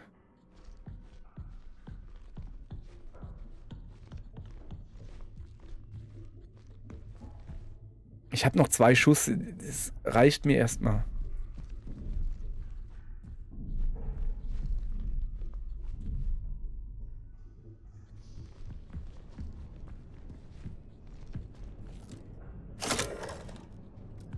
Erstmal gucken. Sehen wir irgendwelche Fingerabdrücke? Nein.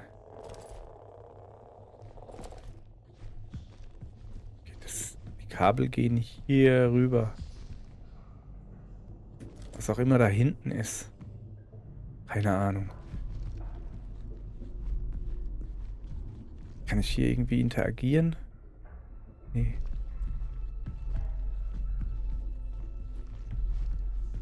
Das Was für eine seltsame Art Nasszelle hier oder was? Weil hier auf Schlauch. Du hörst halt einen Tropfen und so.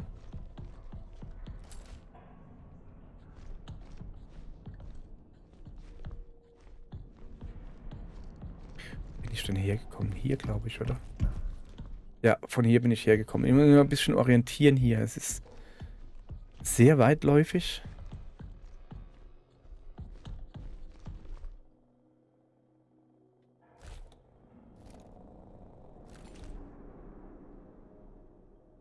Da sitzt wer.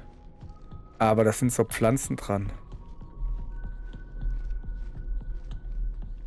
Ja, komm. Ich nehme das jetzt mit. Man weiß, wann man es braucht.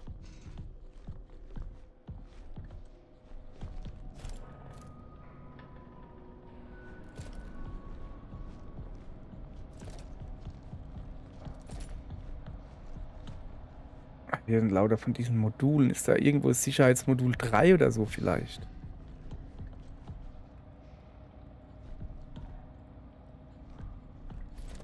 Was ist das? Rezeption. Ja, öffnen können wir es auf jeden Fall. Okay. Also langsam kriege ich halt ein bisschen Muffesausen, weißt du?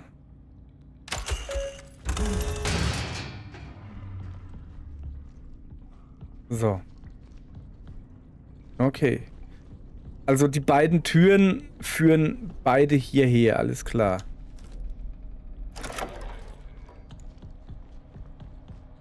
Jetzt werde ich mich hier noch ein bisschen umgucken. Und egal was passiert,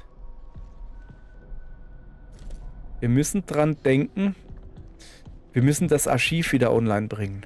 Das ist eigentlich unsere Aufgabe.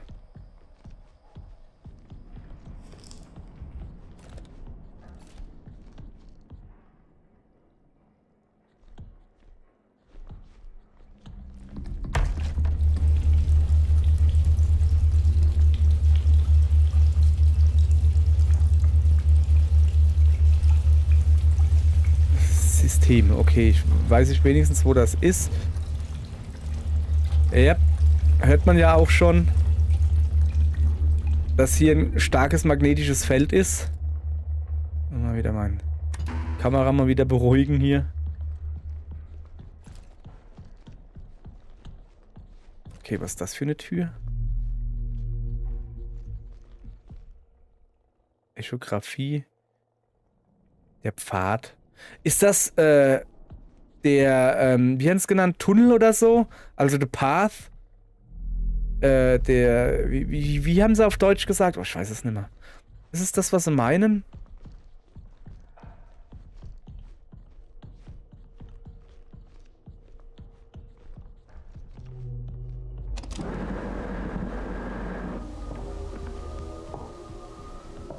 It is not mere delusion. I've seen him. Okay. The interface module must be used. For reasons that remain obscure. This module sees that which the human eye cannot. Do bear in mind, he observes us as well.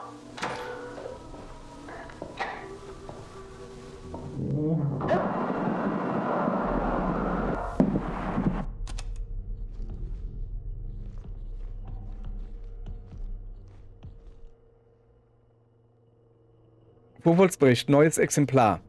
Zusammenfassung, also 23.08.78. Während der Mission zur Bergung von Kanalproben sammelte die Crew 2 Stunden lang Steine, feinkörnige Sedimente, Bohrkerne und Schaufelproben. Die Schaufelproben wies eine neue schleimartige Substanz auf. Notizen: Am 25.08.78 wurde die schleimartige Substanz getestet und man fand heraus, dass diese proteinogene Aminosäuren enthält. Das beweist, dass abgesehen vom Menschen noch anderes Leben auf dem Mond existiert. Aha. Es gibt also den Mann auf dem Mond. Das ist beunruhigend zu wissen.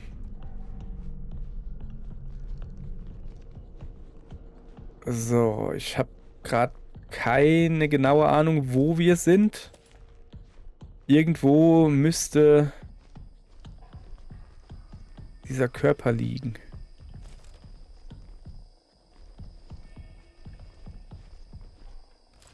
Das sind auch die Server, alles klar. Da ist eh kein Strom drauf. Müsste ich da vorne hingehen? Also vorne beim Archiv kannst du ja auch Dinge anschalten. Da habe ich ja manches nicht angeschaltet.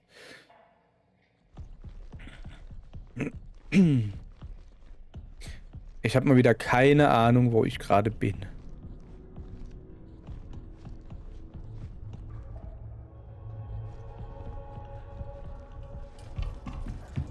Ah, das sagt mir was.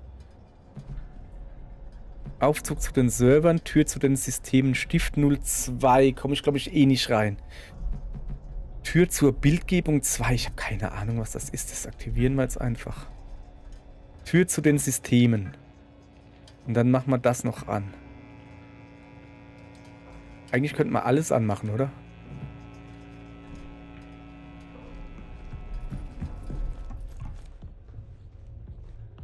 So, jetzt gehen hier einige Türen.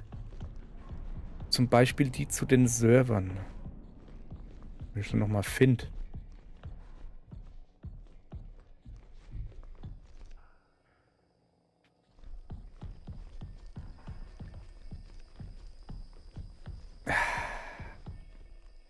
Ich habe kein Sicherheitsdingens.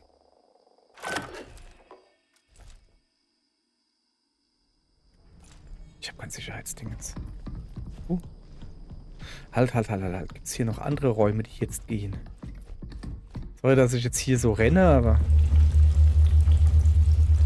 Systeme, Sicherheitsstufe 1, da komme ich...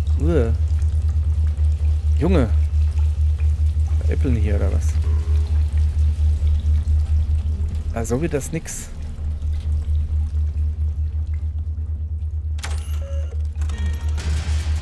Ah, da ist der Baum. Wenn wir schon mal hier sind. Wo war... Was ist das? Imaging 01. Ist das dieses bildgebende 01 oder sowas? Was auch immer die da schreiben. Erstmal speichern. Wir haben gerade viel entdeckt. Erstmal speichern. Junge, wir kommen vorwärts. Wir kommen vorwärts. Es gab so eine richtige Durststrecke quasi. Ja, ich weiß. Aber wir kommen jetzt vorwärts. So, wir gucken mal, ob wir hier noch was anschalten können. So, pass auf. Bildgebung 01. Ne, wir sind schon komplett drüber. Wir bleiben erstmal und gucken uns... Entschuldigung, so. Wir gucken uns erstmal weiter da drin um, bevor wir hier das Archiv aktivieren, weil ich nicht genau weiß, hoppala, was uns da erwartet. Kann man jetzt eigentlich den Strom... Sollen wir das mal ausprobieren? Ob man den Strom von der Tür jetzt wegnehmen kann, ob die Tür dann wieder zugeht? Weil... Wir gucken einfach mal. Bin ich jetzt hier? War ich hier schon mal? Ja, doch, da war ich schon mal. Aber eigentlich wollte ich woanders hin. Ich weiß noch nicht wo. Wie sieht es eigentlich mit meinem Akku aus? 3. Na super, jetzt habe ich mich natürlich verlaufen. Moment. Nee, habe ich nicht verlaufen. Ich bin hier im Büro. Dönse.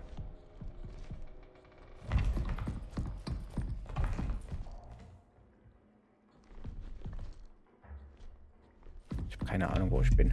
So, wo sind wir? Sicherheitsstufe 1. Guck mal hier. Ich mache jetzt da mal auf, ja? Junge.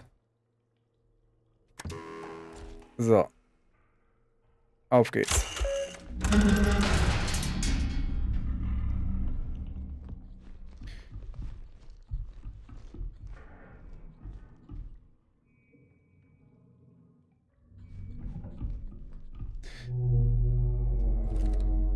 Das sind Fußspuren. Die werden nicht als solche erkannt.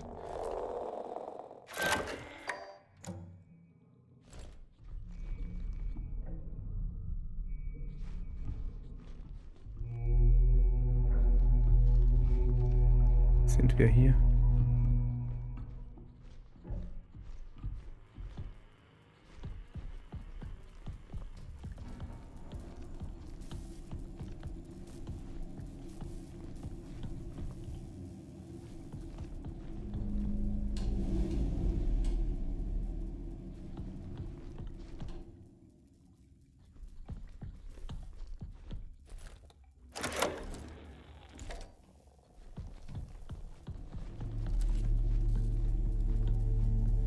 Okay, das ist Ultrasound Imaging. Ja, keine Ahnung. Das gefällt mir hier gar nicht. Das gefällt mir hier gar nicht. Was ist das da hinten? Imaging 01.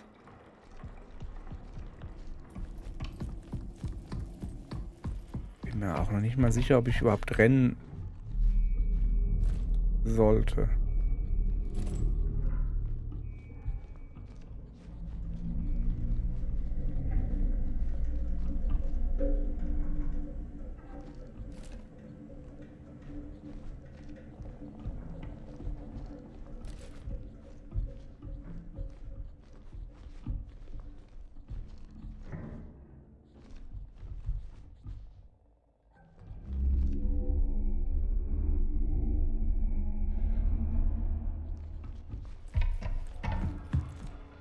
So. Echographie, Bildgebung 2, Bildgebung 1. Ey, wir lassen jetzt erstmal alles so, wie es ist. Es wird nichts geändert hier.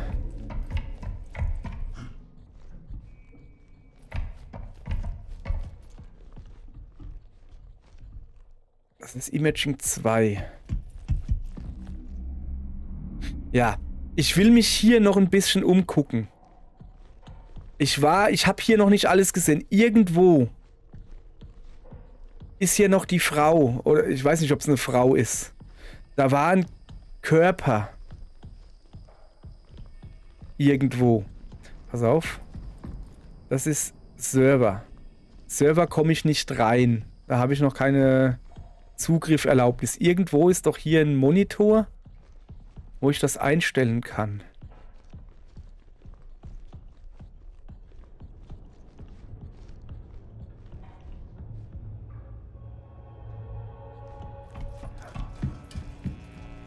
So, Server. Aufzug zu den Servern. Ich mache Stift 2 aus. Kann ich eh nichts rein, glaube ich. Ich will eigentlich zurück diesen Körper da finden. Ich weiß nicht, ob es eine Frau ist. Ich will immer Frau sagen, aber da lag irgendwo ein Körper da. Bevor ich da jetzt reingehe, erstmal Umgebung checken.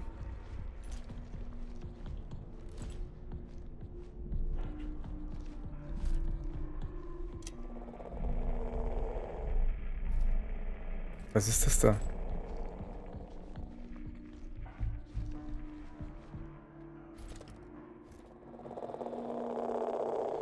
Blümchen? Riesige Blümchen? Die kenne ich. Das sind die irgendjemand in der Arcade gemalt hat. So, ich weiß noch nicht, wer das war. So. Missionsbericht, Sammeln von Kanalproben. Datum 23.08.78. Zweck, Sammeln von Kanalproben am Eingang des Kanals. Aktionspunkte. Bergung des Bohrkerns von Bodenproben von der Oberfläche abgeschlossen mit Zwischenfall. Video und fotografische Dokumentation abgeschlossen mit Zwischenfall. Bericht Zwischenfälle, Entdeckung, neues Exemplar. New Specimen. Upsala. Vorfallsbericht. Beweis für die Existenz uralten Lebens auf dem Mond. 25.01.78. Zusammenfassung. Die Crew testete mehrere Proben, die während der Erkundungsmission am Kanal gesammelt wurden. Bei der Überprüfung von Probe 3476 wurde eine Anhäufung von Steran-Biomarkern festgestellt, was auch immer. Dies beweist die Existenz uralten Lebens auf dem Mond. Proben, die im selben Areal gesammelt wurden, in der sich auch Probe 3476 befand, werden weiter getestet mit Hilfe von Radiokarbondatierung auf ihr Alter untersucht. Gut. Wenn du das sagst, ja. Wir müssen zu der Person. Wieso da jetzt Blümchen gemalt waren, weiß ich nicht.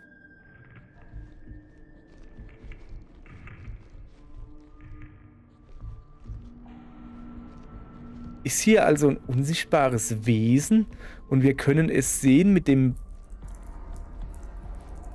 Blitzdings. So. Da ist...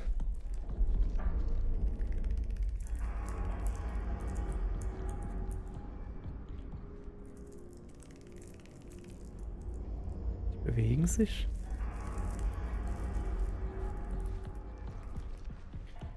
Ist das überhaupt... Ist da noch wer drin oder hat es sich eigentlich so quasi komplett aufgelöst? Das ist das, was die Psychologin vorhin gesagt hat. Kali ist locker? Moment, das ist ein Spind?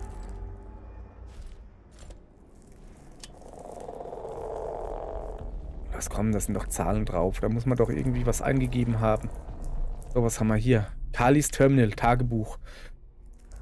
24.06.78. Ich reflektiere für gewöhnlich nicht über meine Handlungen und Gedanken, doch dieser Ort, der Kanal, er bedeutet etwas. Irgendetwas Wichtiges. Ich mache mir Sorgen. James verhält sich in letzter Zeit sehr zurückhaltend. Schon klar, wir alle machen etwas durch. Aber ich habe ihn seit Tagen nicht gesehen. James hat den Verstand verloren. Er hat sich in den Vorraum eingeschlossen und sogar ein seltsames Codesystem eingerichtet, das über ein Tastenfeld im Aufenthaltsraum gesteuert wird. Das habe ich, glaube ich, gefunden. Ich werde versuchen, seine Bewegungen zu verfolgen, damit wir Zugang zum Vorraum erlangen. Er ist der Einzige auf der Kanalstation, der noch über Sicherheitsfreigabe 2 verfügt. James verfügt über Sicherheitsfreigabe 2. So. Sämtliche Erkenntnisse werden an das Archivterminal gesendet, damit jeder darauf zugreifen kann. Ich sollte mich wirklich mal ums Archivterminal kümmern. Echt jetzt. E-Mail. So. Problem mit James von Paul Vargas, Ingenieurtechniker, an Kali Nair, Gartenbauerin. Hey Kali. Jemand hat sich im Vorraum eingeschlossen und die Codes zurückgesetzt. Ich glaube, es ist James, doch er antwortet nicht. Es ist mir nicht gelungen, seine mit Sicherheitsfreigabe 02 vorgenommenen Maßnahmen manuell zu überbrücken, also konnte keiner von uns da rein. Ihr seid verkabelt, richtig? Hattet ihr gegenüber irgendetwas erwähnt, als ihr das letzte Mal auf der Mondoberfläche wart? Von Kali, der Gartenbauerin, an Judith Weber, Psychologin. Judith, ich mache mir Sorgen wegen James. Er verbringt neuerdings viel Zeit im Vorraum und hat sich jetzt auch noch darin eingeschlossen. Er antwortet niemanden und Pauli kann den Code nicht überbrücken. Wir haben früher in der Missionsausbildung oft Rätsel miteinander gelöst. Vielleicht errate ich den Code, aber spätestens, wenn sich die Tür öffnet, brauche ich deine Hilfe. Ich weiß nicht, wie es um seinen mentalen Zustand bestellt ist. Hast du in der nächsten Stunde Zeit dafür? Von Judith Weber, Psychologin. Klar, treffen wir uns an deinem Terminal.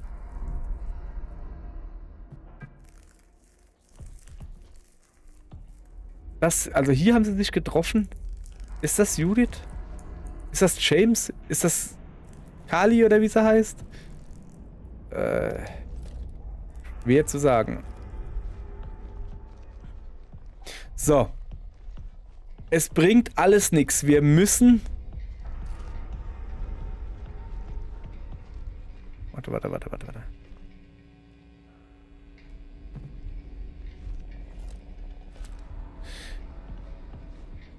Wir müssen das Archiv wieder online bringen.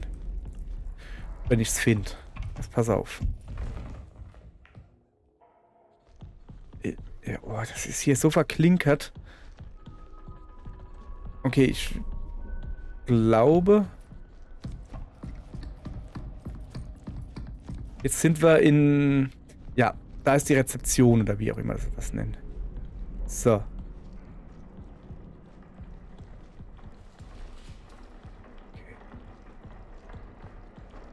Erstmal speichern. So, Moment. Erstmal speichern.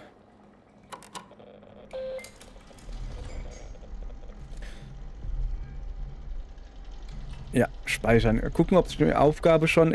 Da hangel ich mich ein bisschen entlang. Da hangel ich mich etwas entlang. So. Also, das Archiv ist noch aus, aber ich kann es ja hier einfach anmachen. Da habe ich ja... So. So, ich kann hier auch generell alles anmachen. So.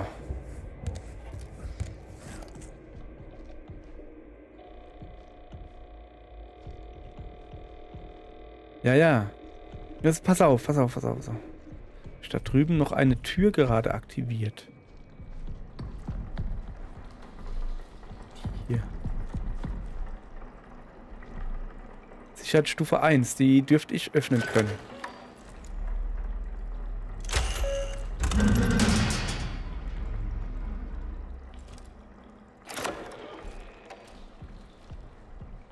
War ich hier schon? Ja. Ich bin ja der... Nee, das ist die andere Rezeption, oder?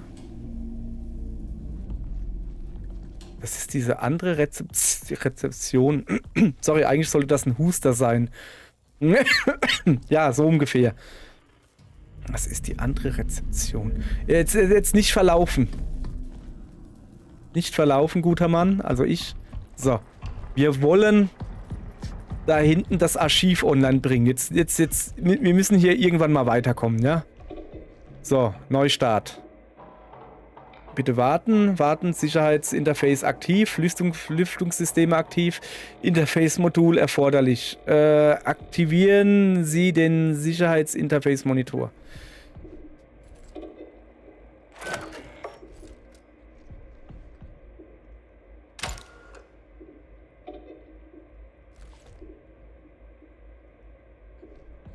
Ja, hab ich. Ach, da oben! Entschuldigung. So. Generalsystem und Funktionalität der Kanalisation, Kanalstation, sorry, werden neu gestartet. Bitte warten. Sicherheitsinterface aktiv. Lüftungssysteme aktiv. Sicherheitsstufe akzeptiert. Verbinde mit dem Server. Retrying connection to the server. Connection failed. Das ist schlecht. Please ensure the server is operational and try again. Ich muss also den Server... Der Server braucht Strom. Okay. Hoppala. Der Server braucht Strom. Archiv, bla bla bla bla bla. Bildgebung. Tür zu dem System. Der Server braucht Strom. Okay. Jetzt pass auf.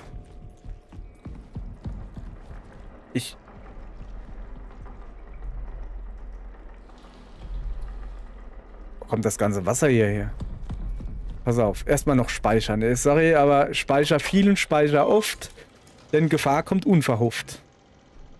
Alter Indianer-Trick.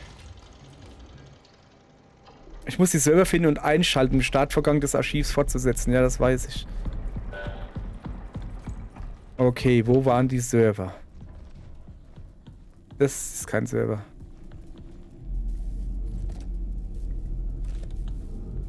Ja, komm, 2 Schuss. Ich will jetzt nicht hier wegen jedem...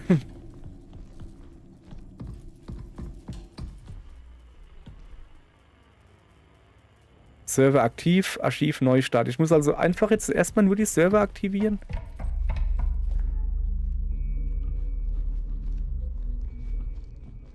Hier war ich noch nie. Oder?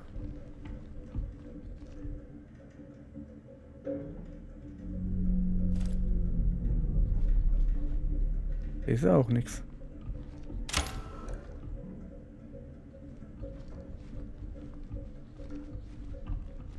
Ich hab das falsche Modul drin.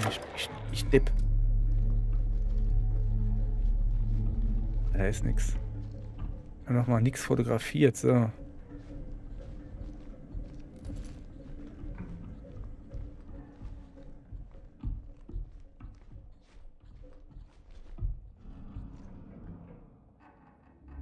So, da hinten ist zumindest irgendwas. Was steht hier zum Beispiel?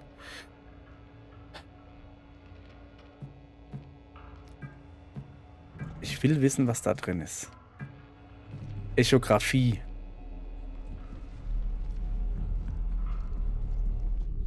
So, am Ende vom roten Raum kann ich die Bildgebung einschalten. Turn.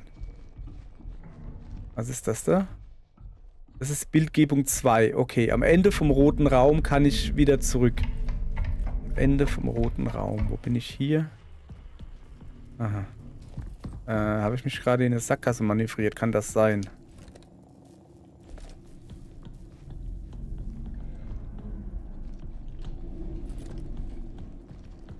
Hier bin ich wo? Bildgebung 1. Ich bin schon ein bisschen doof, oder?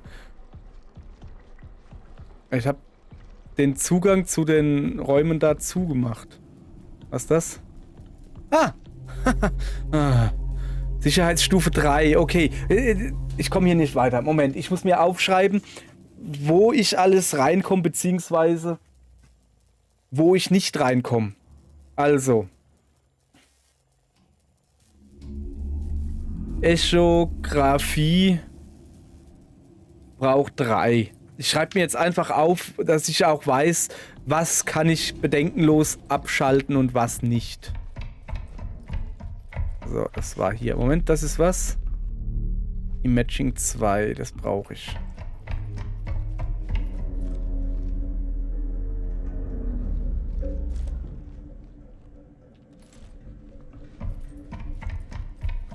So.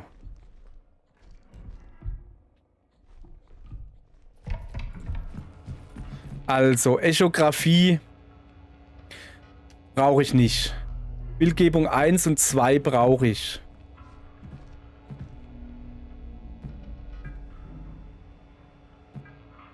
Brauche ich beide? Weiß ich nicht. Ich lasse mal an. So. Halt. Das war der Pfad. Ja. Da lang. Und jetzt eigentlich... Was ist das da? Okay. Falsches Modul.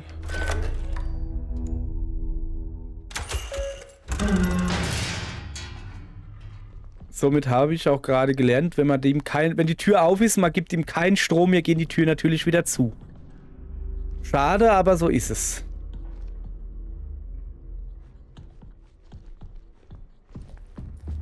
Was ist das? Systeme. Wir müssen irgendwie rein an diese Server kommen. Moment, Server waren die nicht hier. Da! Okay, Sicherheitsstufe 1. Kriege ich hin.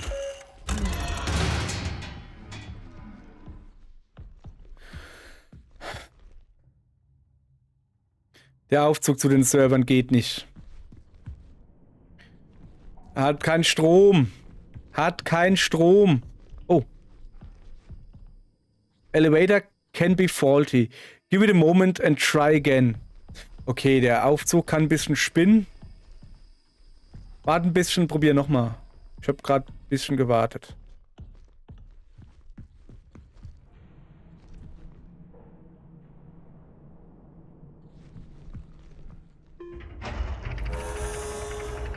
Das stimmt ja wirklich. Okay, ich weiß nicht, ob ich hoch oder runter muss. Ich habe jetzt runter gewählt.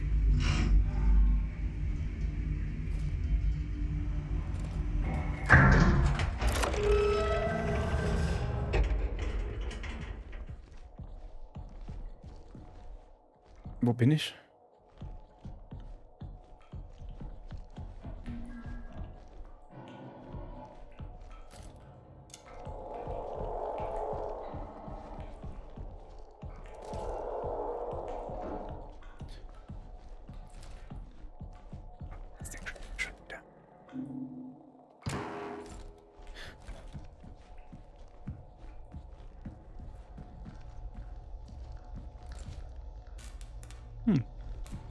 Ja. Nein. Darf schon drin bleiben. Denke ich mal. E, F, G. Ich habe keine Ahnung. Also, sind das die Festplatten? Das ist ja auch der Serverraum. Achso, ich brauche das hier nicht. Komm. Da ist noch eine.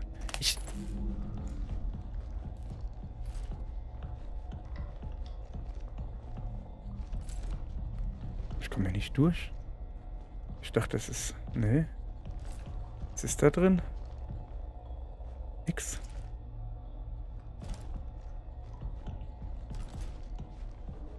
Okay, hier ist einfach nur ein Terminal. Server, Fehlersuche. Okay. Starte Server. Ja, klar. Überprüfe Laufwerke. Start fehlgeschlagen. Okay. Laufwerksüberprüfung unterbrochen. Fehlersuche eingeleitet, um Problem zu beheben. Die Anwendung wird gleich geschlossen. Ja, dann mach. Gut. Fehlersuche. Läuft. Okay. Bitte verbinden Sie Ihr KHW, um fortzufahren. Soll ich so tun? Ich glaube, sie meint das. Moment, gibt's da oben wieder... Och, nö. Jetzt sag mir nicht, dass der Server immer noch keinen Strom hat. Okay, wir haben es so weit geschafft. Ich kann mir doch nie im Leben merken,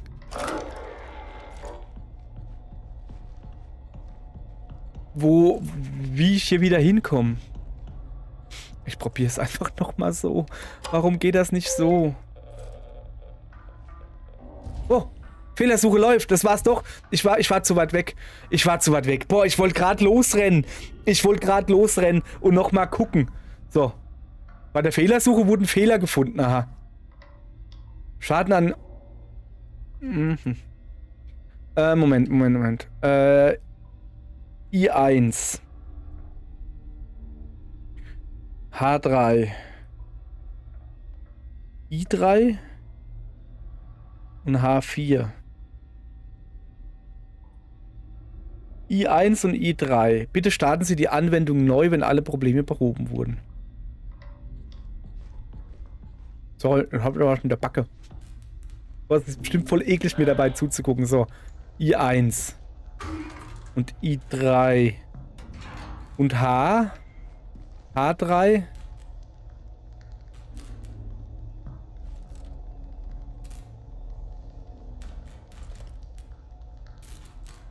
H3. Und H4.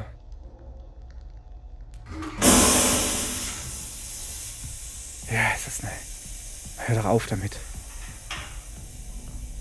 Bitte starten Sie die Anwendung neu, wenn alle Probleme behoben wurden.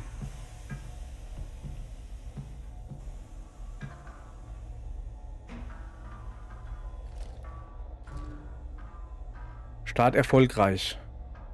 Laufwerksüberprüfung abgeschlossen. Warten.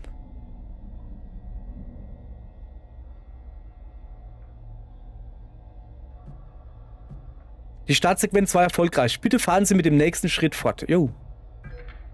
Stellen Sie sich in den gekennzeichneten Bereich und greifen Sie mit Hilfe Ihres Interface-Moduls auf den Sicherheitsmonitor über sich zu. Oh, gut. Ich habe Zugang. Gut.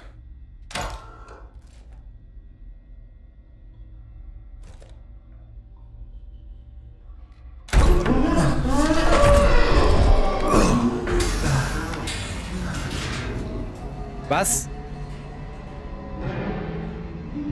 Abgeschlossen. Können Sie zum Archiv zurück? War da gerade wer? Also ja, da war wer. Aber wer?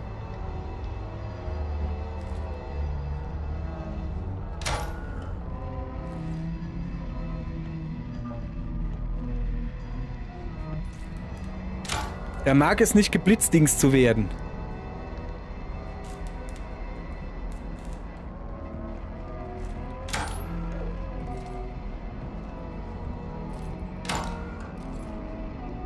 Junge, wenn ich dich erwisch.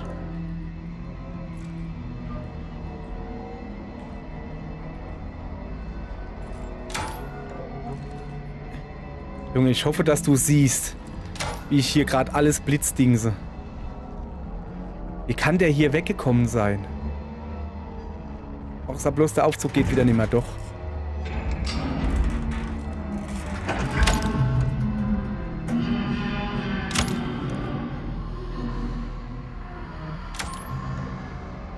Los, komm!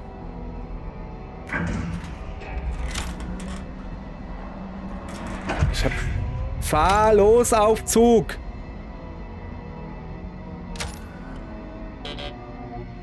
Fuck.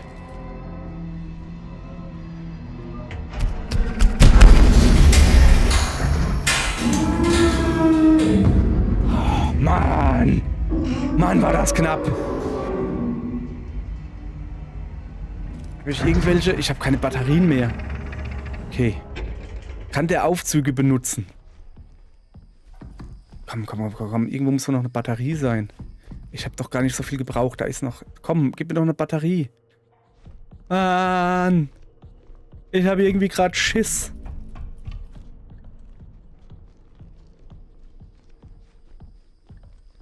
Ich gehe hier keinen Schritt weiter ohne Batterie. Außer wenn ich muss.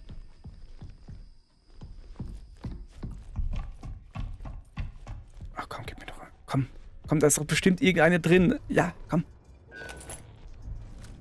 Naja, okay, wenigstens...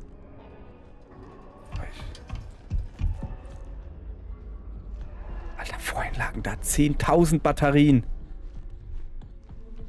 Jetzt finde ich keine mehr.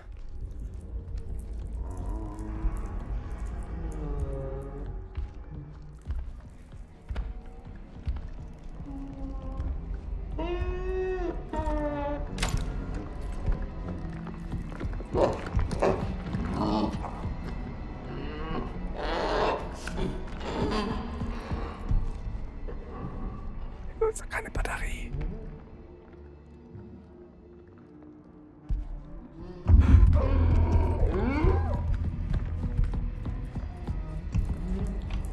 Ich weiß nicht, wo ich hin muss.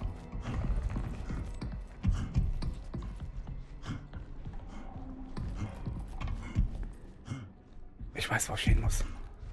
Hier sind Batterien. Ich hab's gesehen. Ich hab das Vieh gesehen. Ich hab's gesehen.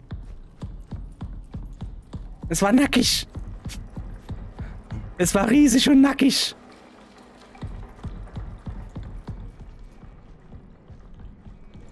Komm, lass mich ein bisschen speichern.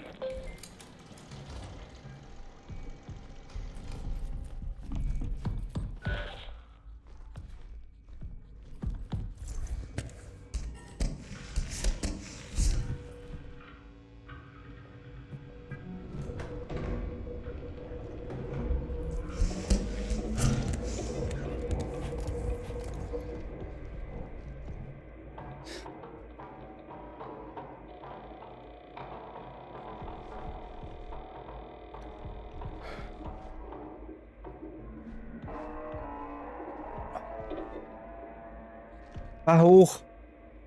Es muss eine Notfallechographie des Kanals durchgeführt werden. Diese erfordert Sicherheitsfreigabe 3. Wenden Sie sich bei unzureichender Sicherheitsfreigabe an den Gründer auf der Annexstation. Okay, wenigstens bin ich im Archiv. Der Vorraum. Hier spricht Kali. Ich zeichne diese Nachricht für alle verbleibenden Mitglieder von Prisma auf, die sich immer noch auf der Station befinden. Wir sind auf der Kanalstation gefangen. Die Luftschleuse zur Oberfläche lässt sich nur mit Sicherheitsfreigabe 2 öffnen. Aber Mason ist der Einzige, der Zugang hat, und er hat sich aus Angst vor einer Kontamination und einem möglichen Kontakt mit Entität A in den Vorraum eingeschlossen. Er hat den Seiteneingang des Aufenthaltsraums mit einem seltsamen verschlüsselten Tastenfeld versperrt. Es ist mir gelungen, sein Codediagramm und Hinweisfoto zu konfiszieren. Ich habe es in meinem Schließfach eingeschlossen. Der PIN lautet 3824. Wer ist das? Kali? Kali. Okay, ich weiß, wo ihr PIN ist. 3824, Kali.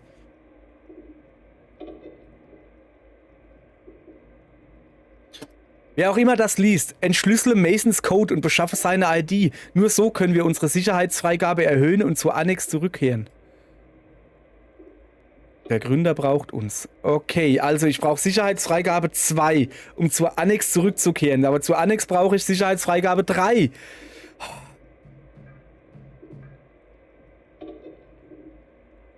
muss hören, ob da wer läuft. Der Kanal. Okay. Ja. Komm, den Vorspann könnt ihr euch sparen.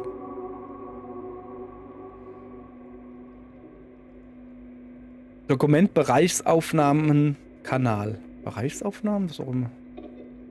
12. Dezember 77, der Kanal, Epizentrum des Echos.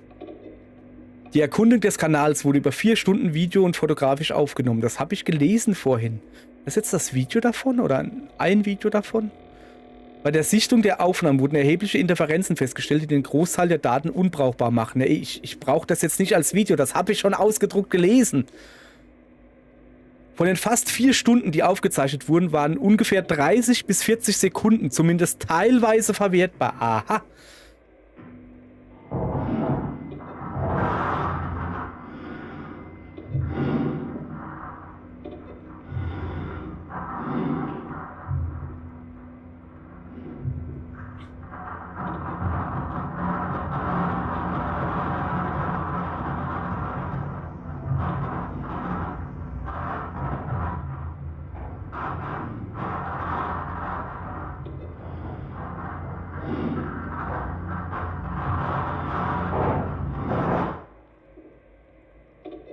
Der Kanal bildet die Ursache für die Gründung von Prisma. Es muss eine Lösung gefunden werden.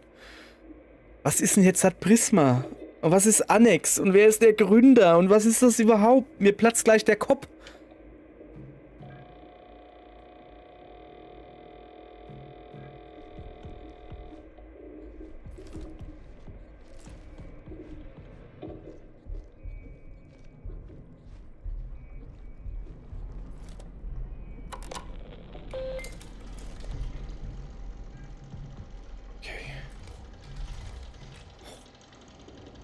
So. Der Server ist jetzt online. Sollte mir möglich sein, auf dem Archivterminal etwas Nützliches zu finden. Ja. 3824. So, was haben wir denn sonst noch? Kanal. Im Kanal ereignet sich etwas Bedeutsames. Das Archivterminal weist darauf hin, dass eine Notfall-Echographie durchgeführt werden muss. Doch bevor ich fortfahren kann, muss ich erstmal ein Interface-Modul auf Sicherheitsabfrage 3 hochstufen. Ja, um das zu tun, muss ich die Annex-Station erreichen und das Terminal des Gründers finden. So, Vorraum. Ich kann Kallis Schließfach mit ihrer ID-Nummer 3824 öffnen. Okay. Darin befindet sich eine Anleitung, wie man in den Vorraum kommt. Jemand namens James Mason scheint sich darin eingeschlossen zu haben. Ich muss in den Vorraum gelangen und sein Terminal nutzen, um ein Interface-Modul auf Sicherheitsfreigabe 2 hochzustufen. Wenn ich die Kanalstation verlassen und die Annex-Station erreichen will, komme ich daran nicht vorbei. So, es gibt eine Luftschleuse, die an der Position auf der Oberfläche führt, an der sich die Annex-Station befindet. Doch für diese Luftschleuse benötigt... Okay. So. Wir sind genau hier. Wir müssen jetzt an ihren Spind. Ich weiß halt nur noch nicht, wo der Vorraum ist. Ich bin im Vorraum, oder? Das da ist der Vorraum.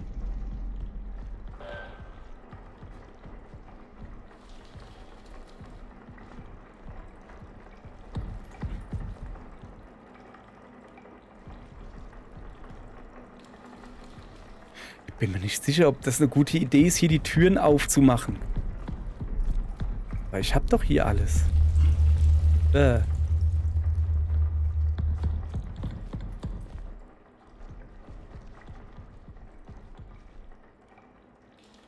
Oder ist der Vorraum das, wo ich herkomme? Moment, das können wir nachprüfen. Aber da gibt es nichts. Pass. Re-Entry-Kanal.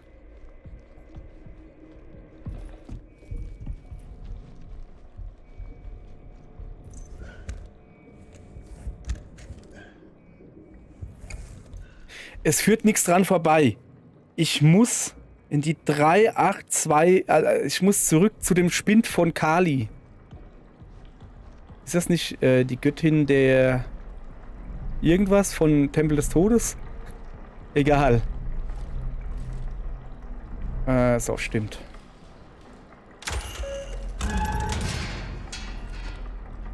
Ich muss halt tierisch aufpassen. Oh, das Vieh ist noch irgendwo. Ich kenne mich hier halt null aus.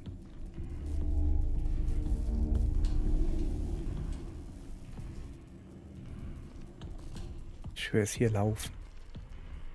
Ich kann's, also Blitzdingsen, bringt das was?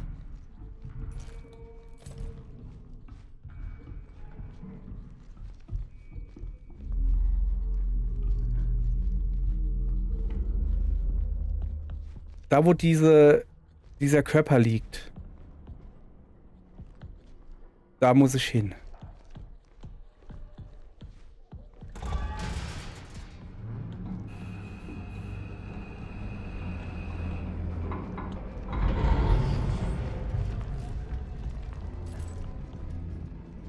War nur ein Beben. Aber wo liegt der Körper?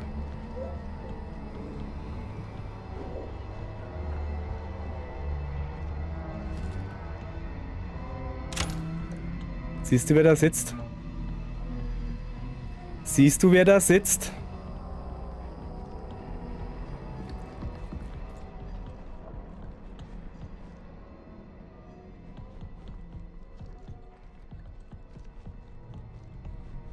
Ich muss es jetzt von der anderen Seite angreifen?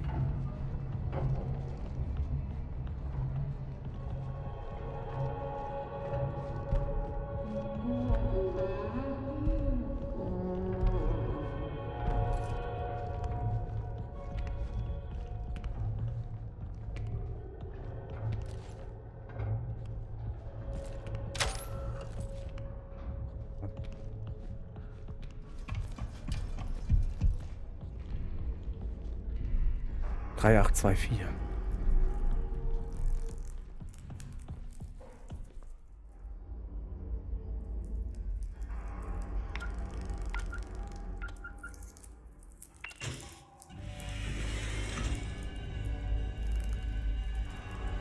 Wunderschön, brauche ich nicht. Von links nach rechts.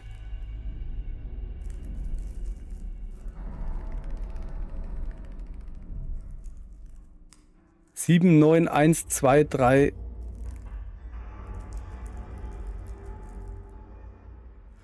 Willst du mich veräppeln? Soll ich mir das merken? Das sind die Stellen, wo ich blaues Zeug finden kann. Kann das sein?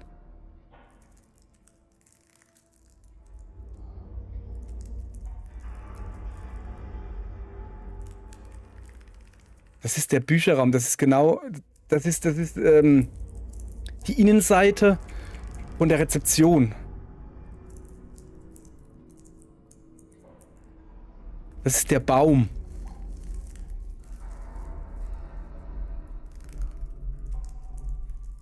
Das ist dieses Terminal.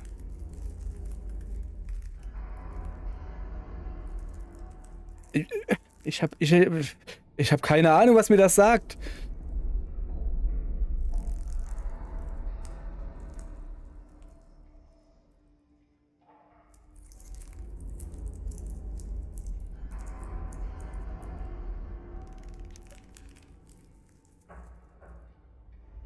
Sieben, 9, 1, 6. Ich mal mir das jetzt einfach ab. Sorry, dauert jetzt ein bisschen. 6, 1, 9, 7. 3, 7, 3, 2. 4, 8, 0, 5, 9, 5, 6, 1. Ich höre auch immer noch mit dem Ohr hin, ob das Vieh kommt. 0, 2, 8, 4. Und eigentlich von rechts nach links. So, andere Seite. Das wird jetzt komplizierter hier.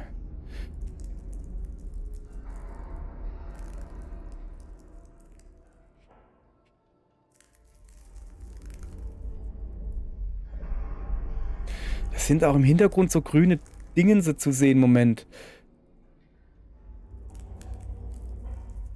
Was ist das da? Ah, so. Aber... muss das aufzeichnen? Dreieck, Pfeil, Kreis, 7, J, keine Ahnung. Dingens, Schnörkel, Stern oder so, Smiley mit 3 Augen. Eine Art X.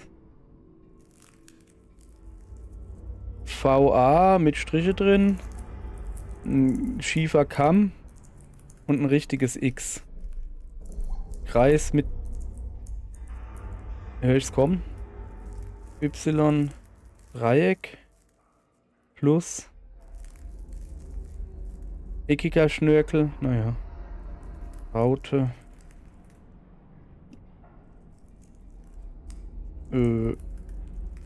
Afrikanisches Schild. Ich habe keine Ahnung. So, was mache ich mit dieser Info? Okay. Ach, das sind diese Pflanzen da. So, jetzt habe ich noch das Problem. Ich brauche... Wie viel Zettel brauche ich denn hier? Baum. So, also Baum ist 1. Dann... Das ist das Zahlenterminal am Aufzug.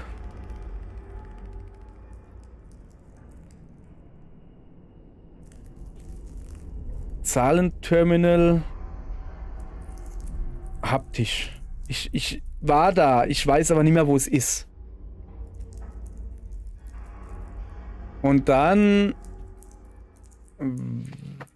Wasserschläuche. Da habe ich auch, aber das waren keine 2.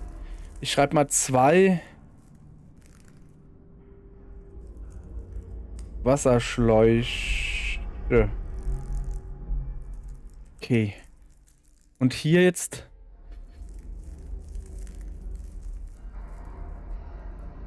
das ist das Innere der Rätze 1.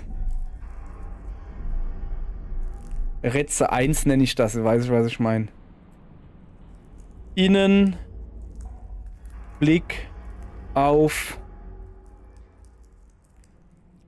Kallax. Es ist kein Kallax-Regal, aber hinten sind Ordner drin. So. Okay.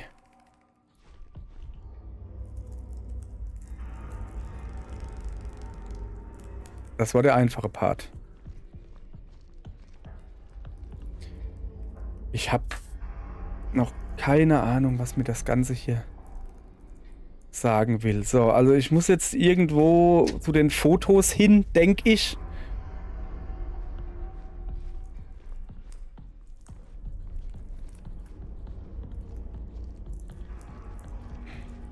Da waren die Blümchen, richtig?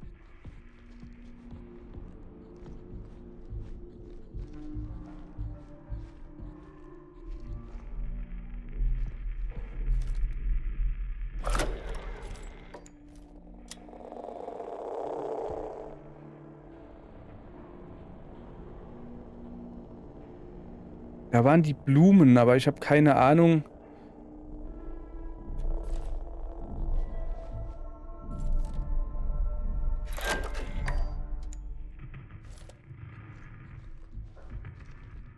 Die Blumen haben, glaube ich, gar nichts zu tun.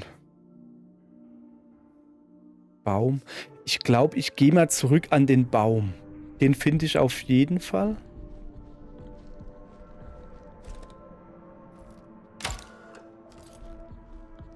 Nicht, dass er da wieder sitzt. Den Baum finde ich auf jeden Fall. Vielleicht.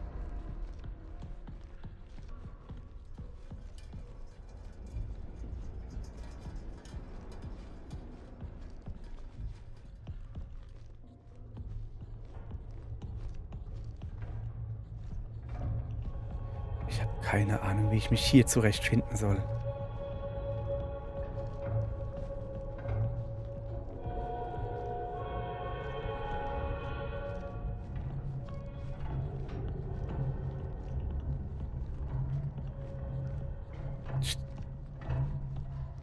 Ich täte mir besser eine Karte zeichnen, ganz im Ernst.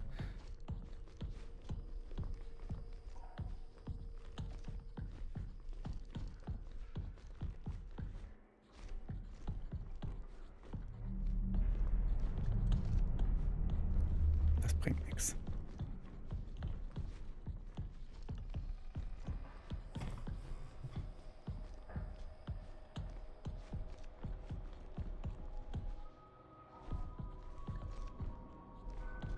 Die Musik macht es jetzt nicht besser. Ist der überhaupt noch...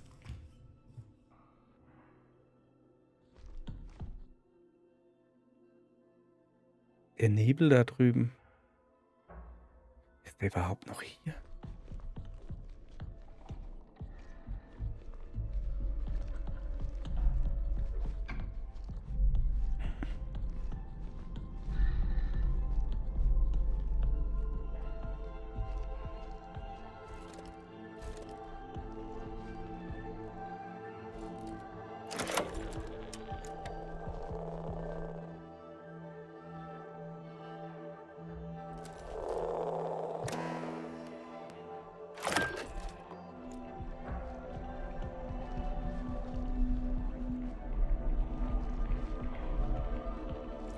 Wenn ich mich damit verbinden, kann ich hier nicht speichern dann?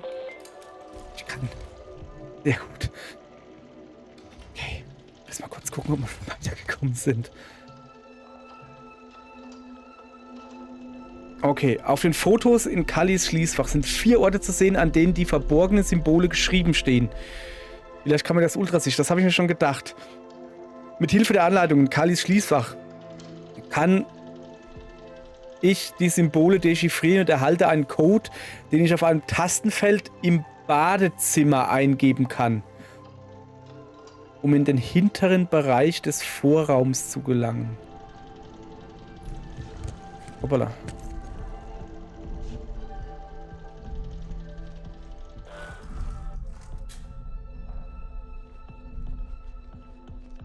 Ich weiß noch nicht mal, wo das Badezimmer ist. Bin ich hier? Barbaras Terminal, okay. Ich will einfach nur zurück zum Baum. Ich weiß nicht wo. Das ist das Badezimmer. Das ist das Tastenfeld.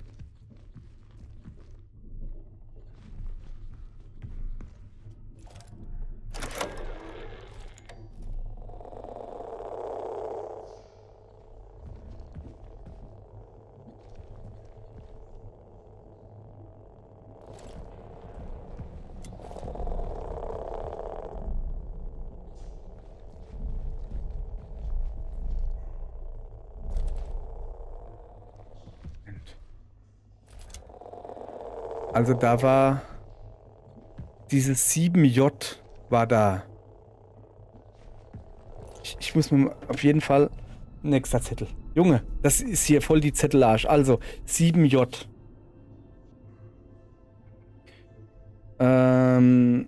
Ich mach's da oben hin. So.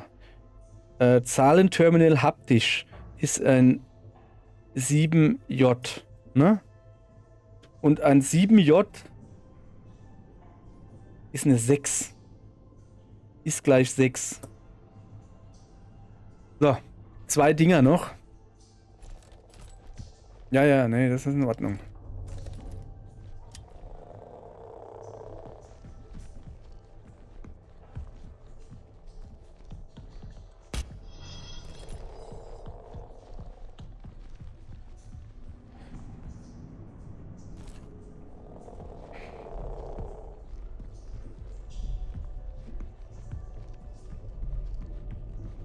Okay, ich muss da durch. Das ist das letzte. Kann ich denn da jetzt? Da kann ich eine Zahl eingeben. Okay.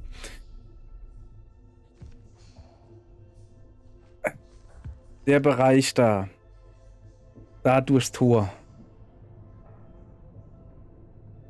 Tor. So. Also einen habe ich. Dann machen wir da schön... Keine Sau lesen.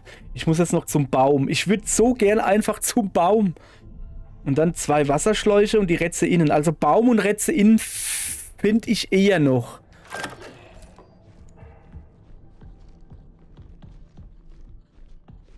Da ist schon wieder.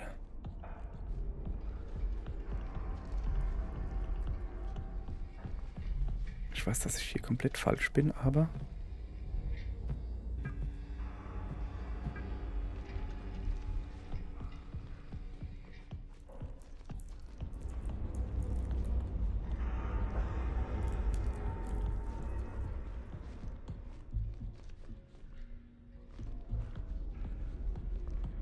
Eine Tür?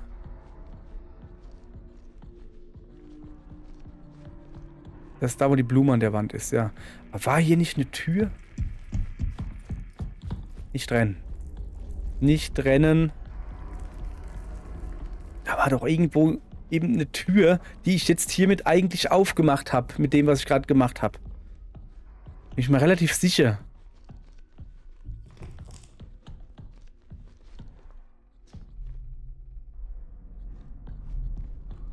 Ist das da die Tür? Ich glaube, das da oben ist die Tür.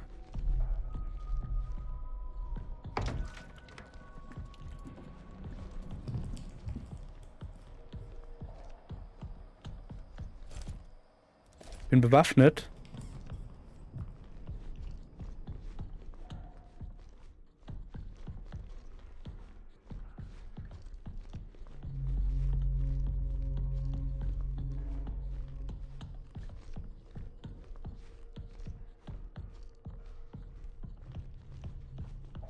Ich brauche eine Karte von diesem Ort.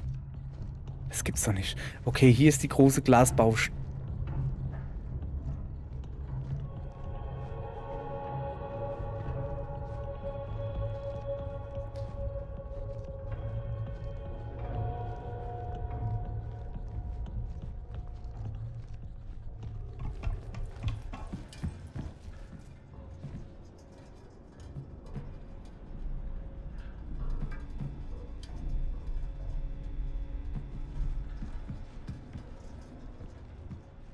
Ich versuche jetzt zumindest alle Türen, die mir etwas bringen könnten, aufzumachen. Also aufmachen muss ich ja dann noch selbst. Das Problem ist, ich weiß nicht, wo die Türen sind. War ich jetzt schon 100 Mal.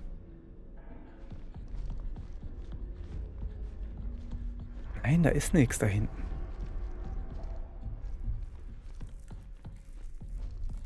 Wenigstens kenne ich mich hier jetzt ein bisschen aus.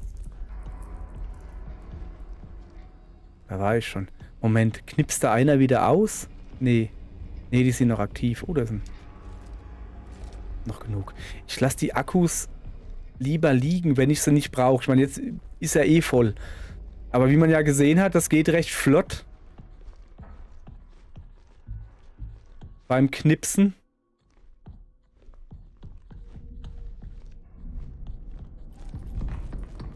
Nicht rennen. Da hinten ist eine Tür und da ist eine Tür. Kann ich die jetzt aktivieren?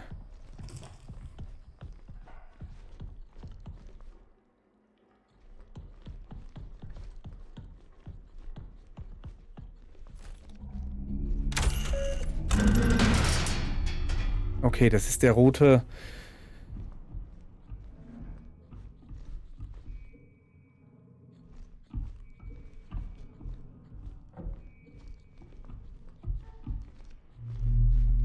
Das ist die eine Rezeption. Aber nicht die, wo ich rein muss. Ja?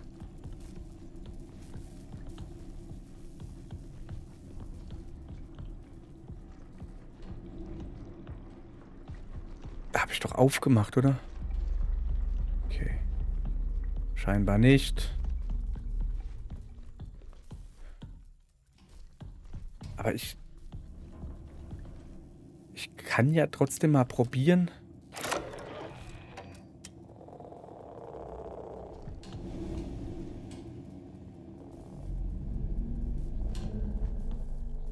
Nee, da ist nichts. Das ist die falsche Rezeption, sag ich doch. Ich würde so gern rennen, aber ich habe zu viel Schiss, dass der mich hört. Aber wenn der sich quasi unsichtbar machen kann oder so, irgendwie was. Da komme ich, glaube ich, her. Wenn der sich quasi unsichtbar machen kann, dann wäre das Dümmste, was ich machen kann, zu rennen.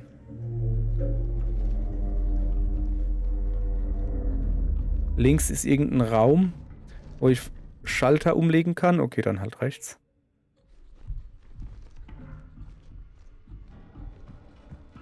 Oder war ich hier schon? Echographie. Bildgebung 2. Echographie war ich gerade. Das war dieses Büro.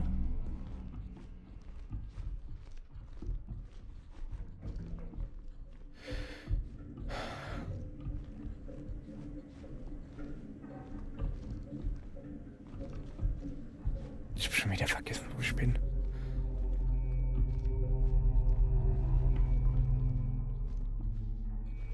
Ich muss da raus in die Kacke. Da ist die Echographie. Und die Tür sollte jetzt offen sein, ja. Also, zu öffnen sein. Mit Sicherheitsstufe 3. Habe ich mir auch irgendwo aufgeschrieben.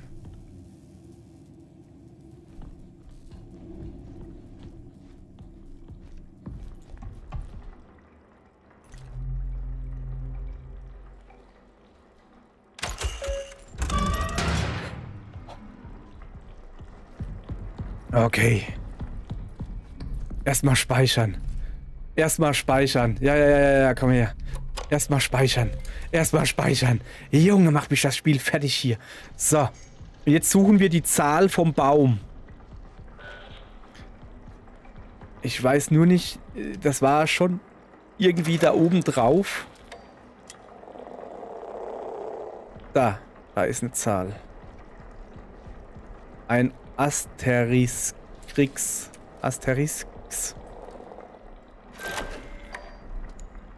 Der Baum hat den Stern. Ich weiß nicht, ob es Asterix, Telefonzell, was weiß dann ich. So, das ist der hier. Das ist der zweite von rechts, also der zweite von links, das ist eine 7. Ach übrigens, falls hier jemand ist, der hier fleißig mitschreibt, die Codes, bringt euch nichts. Wird bei jedem Spieldurchgang werden die Codes random generiert. Also es bringt euch was zu sehen, wie ihr an die Codes drankommt und wo sie stehen, aber die Codes selbst hier einfach bei mir abgucken, bringt euch nichts. Habe ich gelernt. Indem ich in Foren gelesen habe, wo Leute gesagt haben, nö, kannst du vergessen, bringt nichts. So, der Baum ist die 7. Alles klar. Jetzt habe ich noch, ich bin hier in der Nähe von der Rezeption. Moment.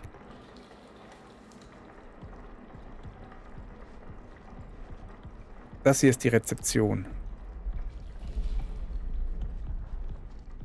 Und ich muss da rein. Und ich mache das jetzt halt auf.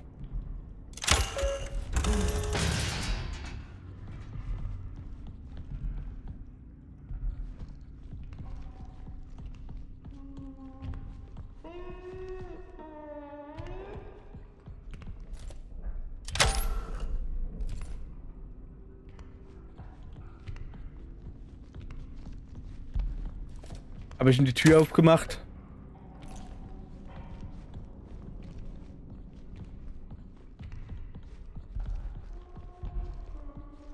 War ich so blöd und habe ihm gerade die Tür aufgemacht?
Es ist diese Klaue nach unten.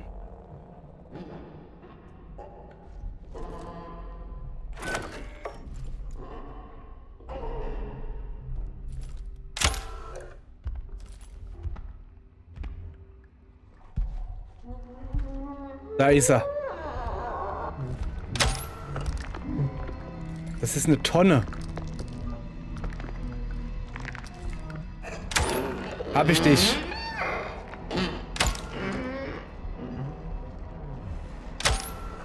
Na, komm doch rein. Haut ab.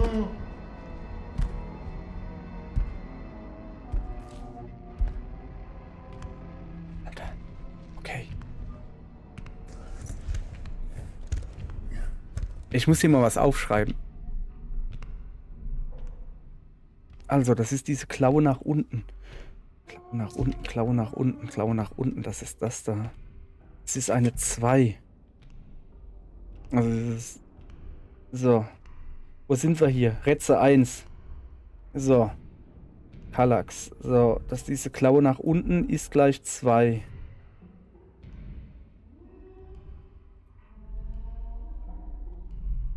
Jetzt fehlt nur noch ein Ding mit Wasser und Schläuchen. So, ich muss mal hier wieder raus.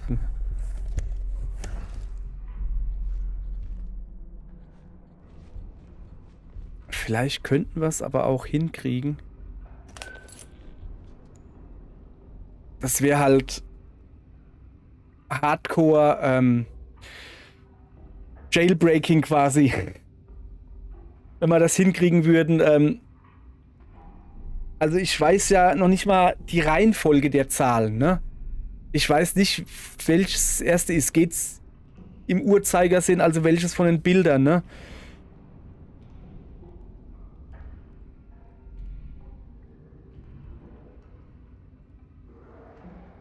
Die Bilder haben an 4 verschiedenen Stellen gelegen, so. Also im Uhrzeigersinn, gegen Uhrzeigersinn, kreuz und quer. Meine Idee wäre jetzt, wenn du 3 Zahlen hast, ja, wenn du die Reihenfolge weißt,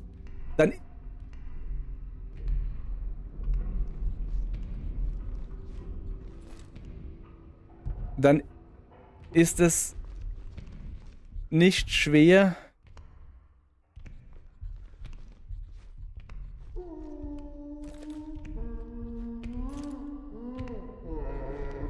eigentlich klingt er einfach nur müde.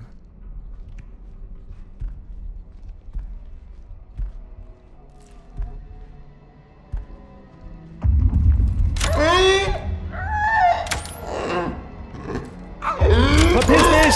Verpiss dich! Geh weg! Geh du weg! Ah!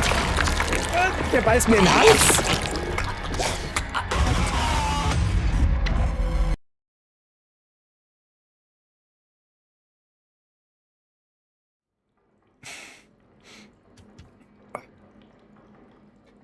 Junge, okay.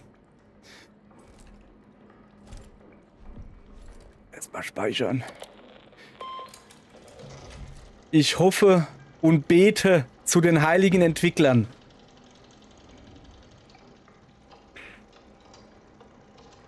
Dass sie nicht bei jedem Tod die Zahlen randomisieren. Ich bete darum. Das wäre nicht gut.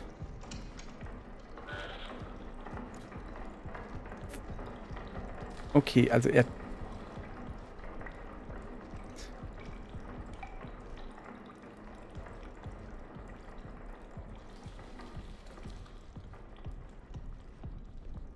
Die Tür lasse ich jetzt zu. Das kannst du aber glauben. Moment. Am Baum gucken. Am Baum war der Asterix da. Oder wie der heißt. Okay. So. Ich mache jetzt noch hier mal wieder auf.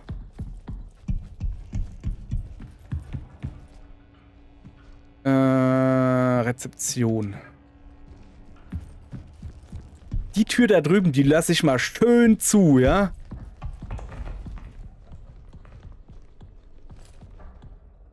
Anderes Modul.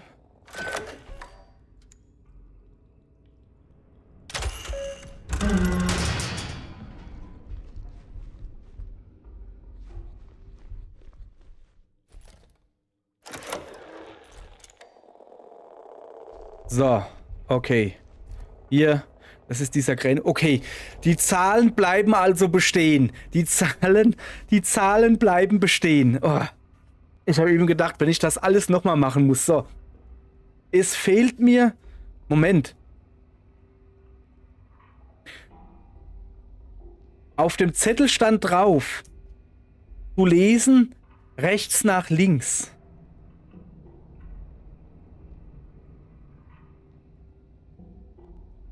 Es wäre die 7, wäre die erste Zahl.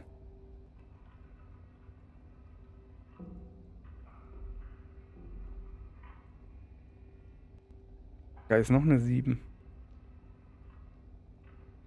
Naja, okay, pass auf, pass auf, pass auf. Das ist die 2. 7, 6, 2 haben wir.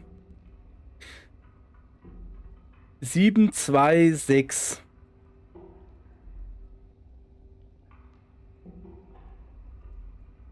Glaube ich. Ich glaube 7, 2, 6. 7, 2, 6.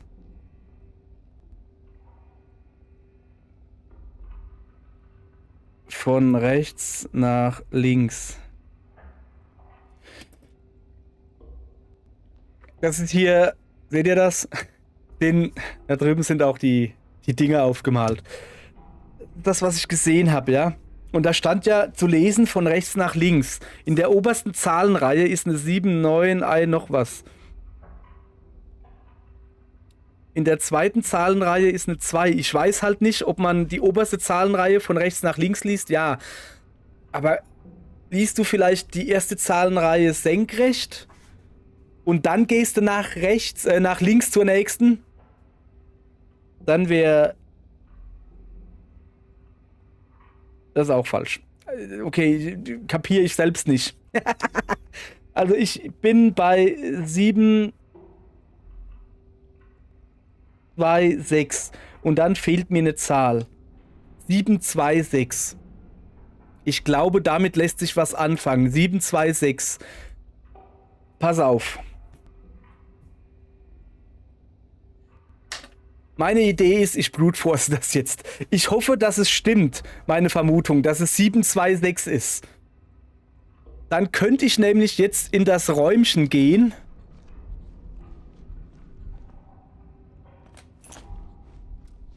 So, übrigens, was wir gerade eben auch noch gelernt haben, ist, du kannst das Monster nicht blitzdingsen.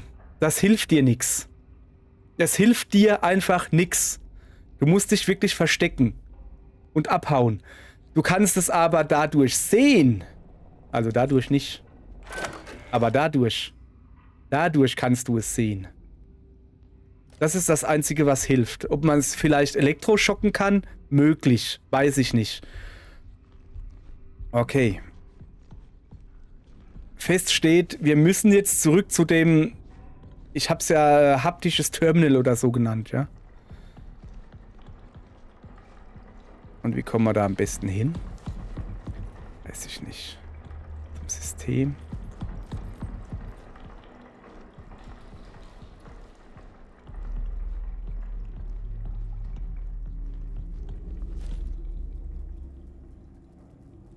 Wir brauchen noch irgendwas mit 2 Schläuchen. Wenn er irgendwo 2 Schläuche sieht, sagt Bescheid. Okay, also ich schreibe mir das auf. Pass auf, roter Raum, Info 2. Roter Raum, Info 2, Info-Retze, ihr wisst, was ich meine. Und da hinten rechts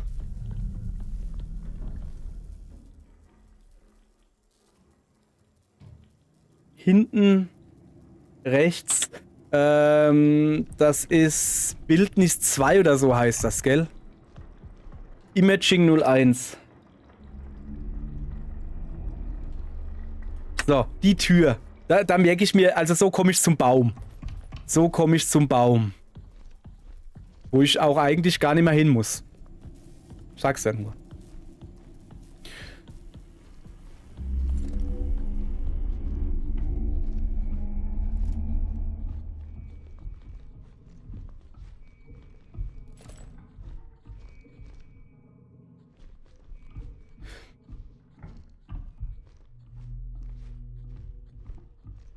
Ich will jetzt zurück in diese Nasszelle, also da, wo dieses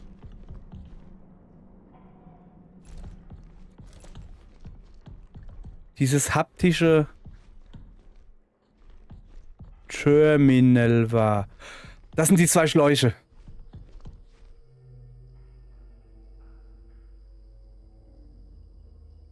Das sind die 2 Schläuche.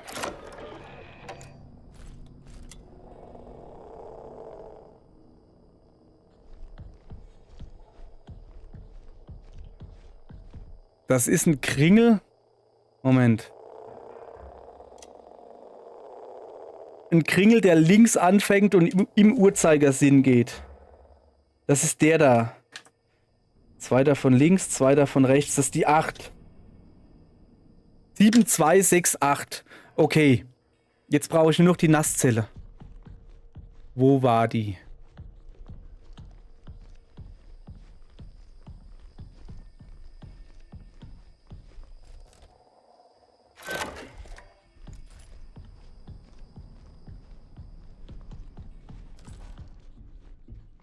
Da hat er letztens gesessen. Der Eumel. Die Nasszelle war irgendwie neben dem Serverraum.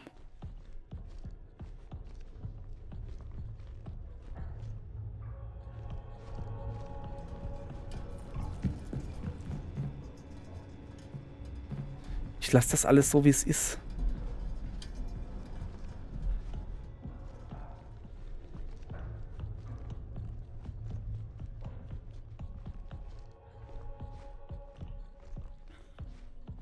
Ich gehe mal da rein. Moment. Bevor ich irgendwie, falls ich dann doch einen Fehler gemacht habe, die Wasserschläuche war im Uhrzeigersinn gedreht. Und das ist nach meinem Dingens eine 8. So. Da drüben sitzt die Leiche. Das erkenne ich einfach nur bei dem Raum, weil da diese Spuren sind.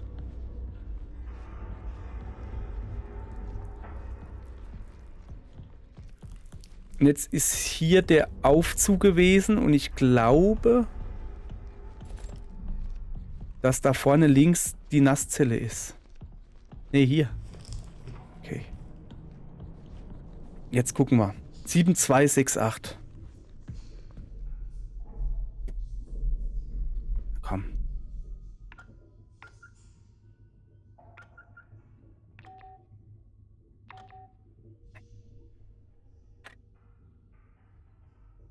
Acht, 6, 2, 7.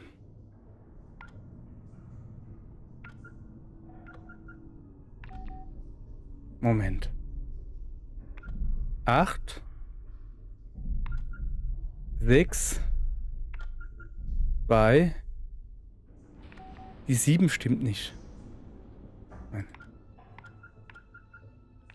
Nee. Nee. Ich bin so nah dran.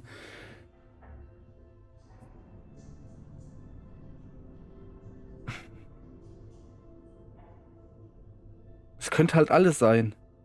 8, 6, 2, 7. Weißt du, wie viele Möglichkeiten das es da gibt? Von rechts nach links.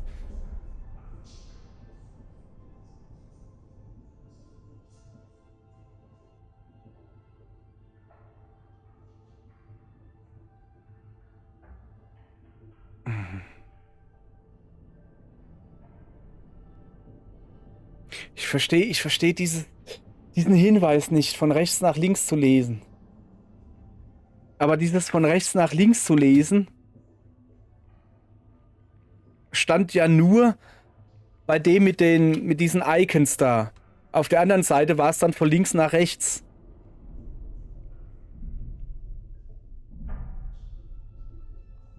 Ja, aber es ergibt trotzdem keinen Sinn. Wird doch jetzt nicht hier hängen, oder? Okay, ich bin nicht so weit weg. Ich guck's mir einfach nochmal an. Oder? Wo ist der Raum?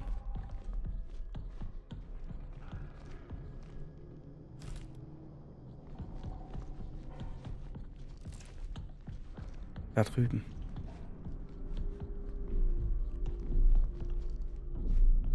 Ist er hier irgendwo?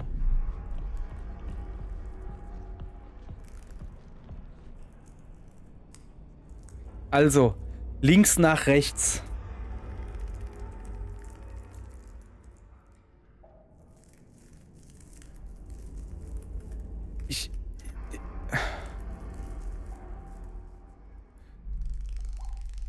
Ist es vielleicht so, Baum ist die 7 gewesen, ja?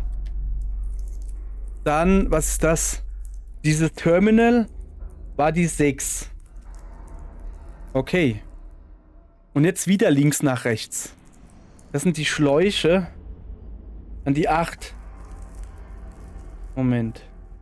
7, 6, 8, 2 wäre das dann. Also wenn ich jeweils von links nach rechts mache, also, ne?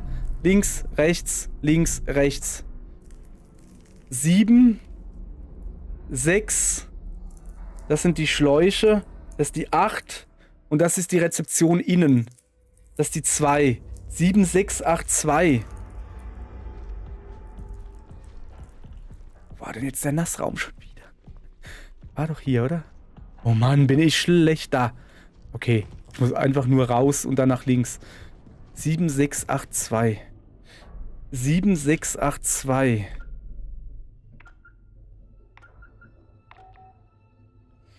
Zwei, 8, 6, 7. Oh komm, mach's mir doch nicht so schwer. Mann, Spiel, echt jetzt. Das ist nicht gut.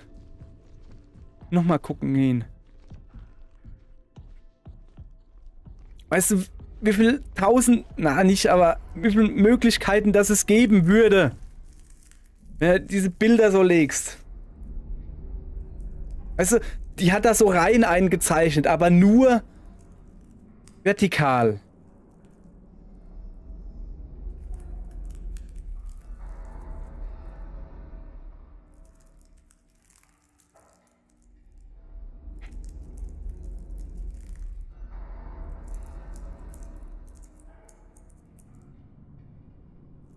Es gibt auch keine einzelne Spalte, wo alle Zahlen drin sind, die ich brauche.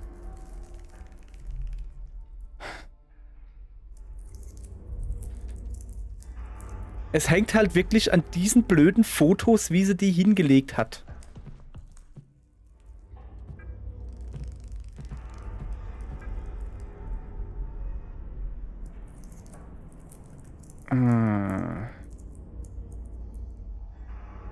Ja, okay. Das bringt mir nichts weiter.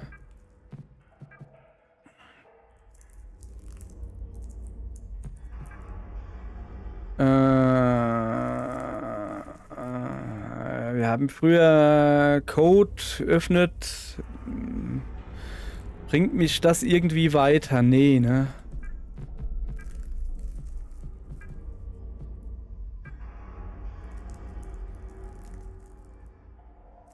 Ey, ich bin jetzt so knapp vorne dran und ich werde jetzt nicht hier stehen und alle möglichen Zahlen, doch werde ich, weil mir nichts anderes übrig bleibt.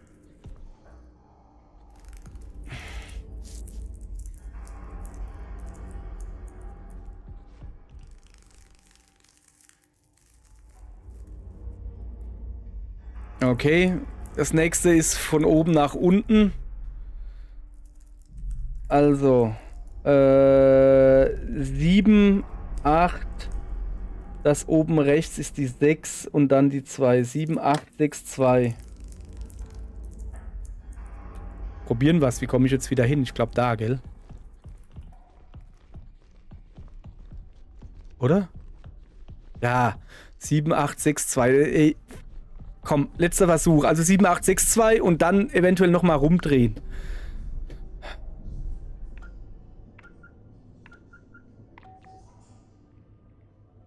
2, 6, 8, 7.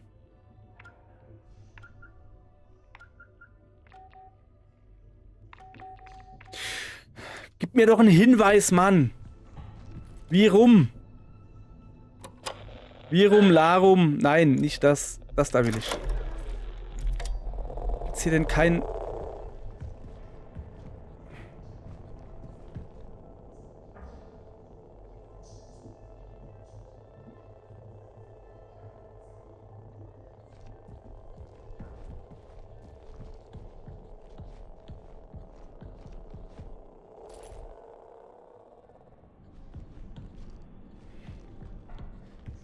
Nee, gibt keinen Hinweis. Okay, ganz im Ernst. Ich geb's auf. Ich geb's auf hier. Ich geb mich geschlagen. Ich bin blöde, okay? So. Und deshalb nutze ich das allwissende Internet. Ich habe die Zahlen. Ich weiß nur die Reihenfolge nicht. Und ich kann mir auch nicht erschließen, wie denn die Reihenfolge gehört. Weißt du? Deshalb nutze ich das Internet. Könnt ihr ja mitgucken, wenn ihr wollt, oder? Warte mal, kriege ich das irgendwie hin? Moment.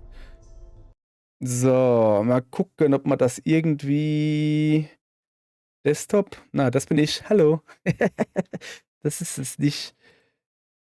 Capture Card. Ja, sorry, ich hab gerade nichts eingestellt. Oder warte mal. Monitoraufnahme. Was für eine Monitoraufnahme hätten wir denn gerne? Ja, genau den. Ich will aber keine Monitoraufnahme. Moment. Also ja, passt auf.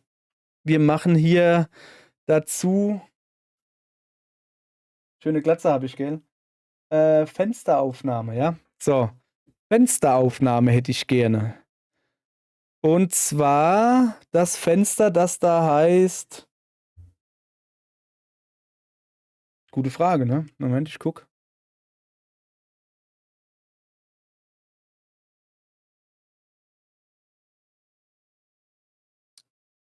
Ja.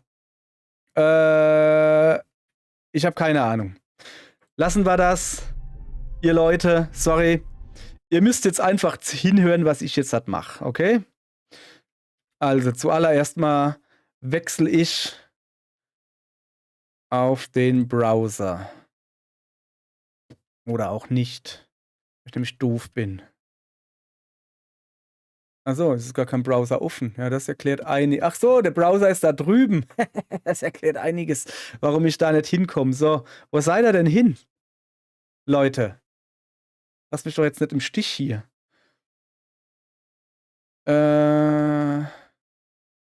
So. Also. Seht ihr jetzt meine große Fratze hier? Hallo. Lass mal gucken. Wie mache ich das am besten? Am besten gehe ich.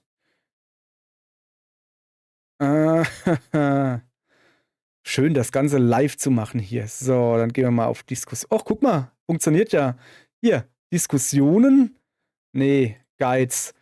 So, hier gibt's doch bestimmt irgendwas, oder? Tipps und Tricks without Spoilers. Lore. Noch mehr Lore. Ich bin hier selbst verloren. Lass mal kurz meine Fratze da unten hin. Das sieht nicht ganz so schlimm aus. Junge, hat das Ding Delay. Habe ich vergessen einzustellen. Walkthrough-Video. Ihr habt sie doch nicht mehr alle. Ihr habt sie doch nicht mehr alle. Echt jetzt? Okay. Lass gut sein. Lass gut sein, Spiel. Ach so, ich mache eine Monitoraufnahme. Ach so, okay, ja, dann ist ja gut. So, pass auf, Folgendes. Jetzt weiß ich auch, warum ich hier so langsam bin und meine Frames so runtergehen. Weil Monitoraufnahme nicht gut ist hier. So. Weg da. Wir machen hier schön wieder aufs Spiel. Okay. Da bin ich wieder. Mit euch.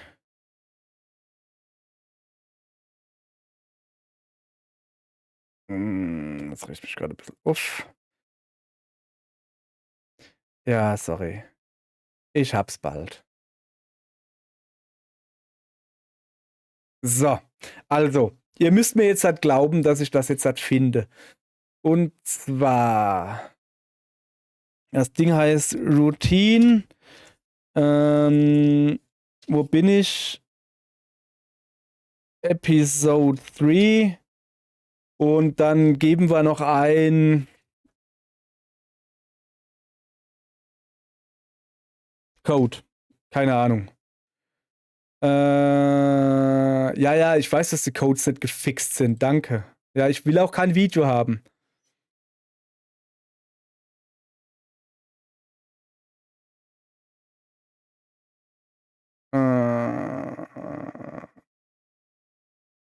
Ey. Weißt du, das hasse ich an diesem ganzen. Ich bin selbst Teil des Problems, aber ich gehe ja nicht hin und sage, hier, ich habe einen Walkthrough für euch. Nee, ich hasse Walkthroughs in Videoform. Die sind einfach scheiße. So, du musst ja dann, ja, hallo, wie geht's? Das hier ist mein Walkthrough, bla bla bla bla bla. Nee. So, ich sag euch jetzt mal was. Ich habe keinen Bock mehr, was ist denn hier los? Irgendjemand hat einen Kommentar abgegeben. Wer gibt denn hier? Ich habe kein Handy zur Hand, tut mir leid. Kann ich gerade nicht lesen, doch kann ich. Ich habe. Ja, komm, es bleibt mir nichts anderes übrig. Es bleibt mir nichts anderes übrig. Ich guck mir so ein blödes Walkthrough an. Voll dumm. Anstatt einfach einen schönen Guide zu schreiben, weißt du, wie man das hier machen kann. So. Okay. Einfügen, Enter. Guide angucken. Und natürlich, ja doch, hier. Chapter 3. Okay, ihr hört keinen Sound, höre ich gerade. Ja, bla bla. Ach, ich bin ja auch ein Chapter vor. Ach, Kacke.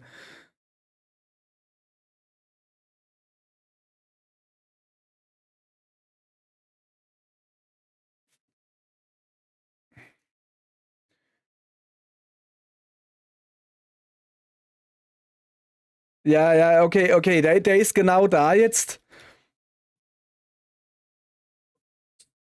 wo ich denke, dass er sein soll, ja. So. Jetzt erklär mir aber, wie die Reihenfolge ist. So. Moment, ich höre hin.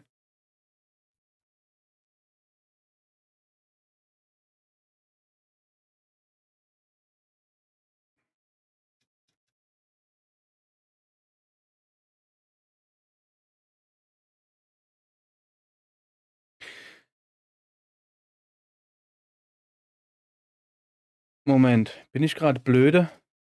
Bin ich gerade blöde? Wo ist mein Dingens?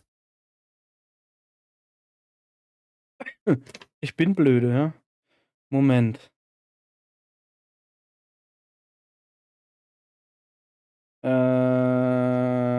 Das da und das da.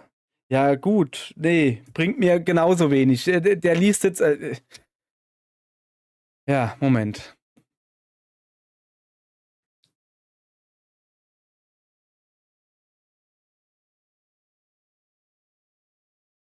Ja.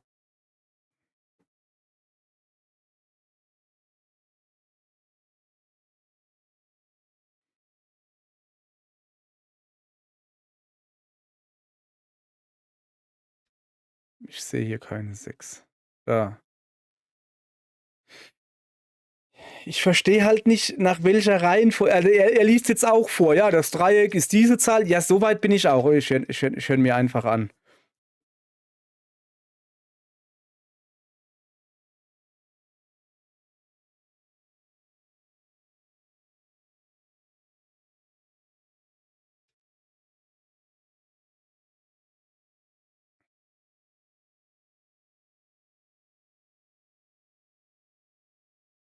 Okay, Moment. Vielleicht hat er. Ja, schön für dich.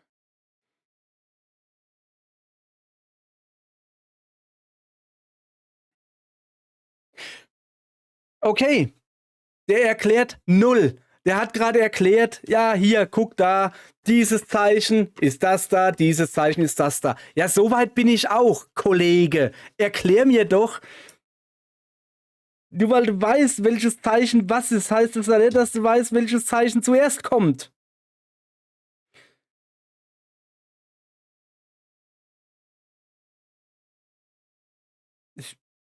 Pass auf, okay. Also als allererstes Zeichen, wenn man die Reihen durchgeht, ne?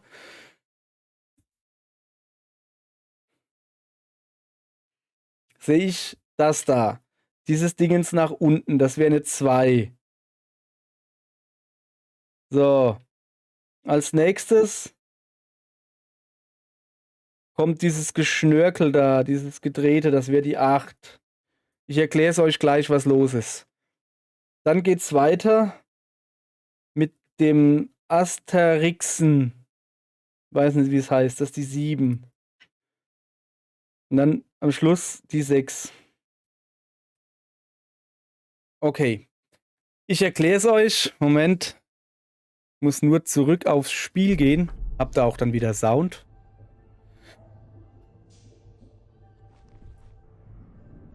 Ich erkläre euch, wie ich drauf... Also nach welchem System ich das jetzt gemacht habe.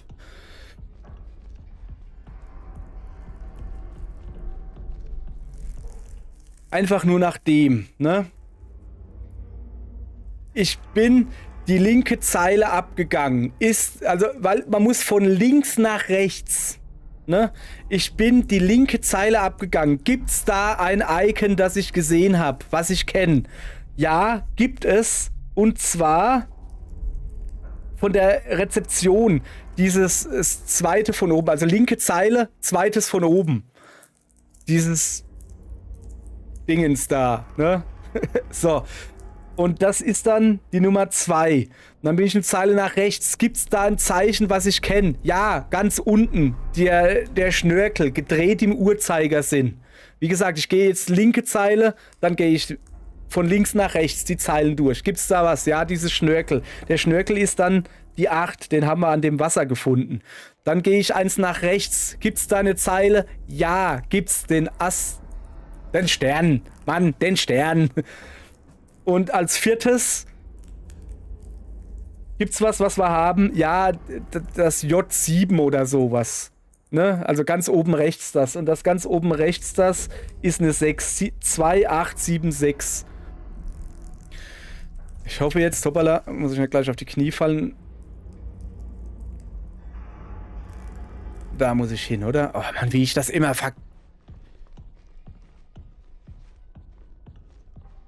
Ja. 2876. Das war die Lösung. Von links nach rechts. Ich war nur zu doof. Ja, super. Da hat mir dann auch der YouTuber nichts geholfen.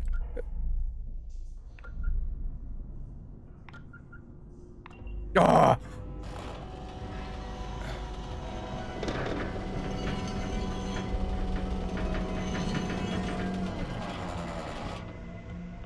Okay, ich bin weiter. Ich bin weiter.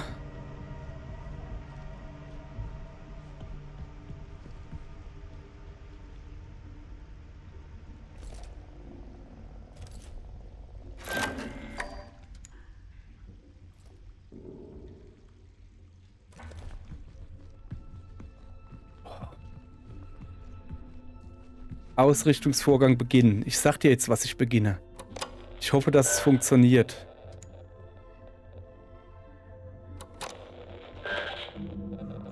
Ich will speichern. Lass mich doch speichern.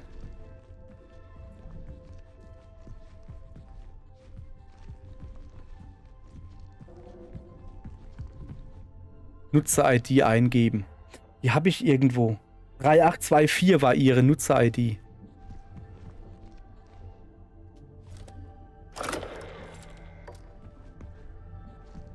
Ich muss mich hier umgucken. Ich gucke mich hier erstmal um. So, was ist hier? Auditory Room, Optical Room. Da ist die Tür offen.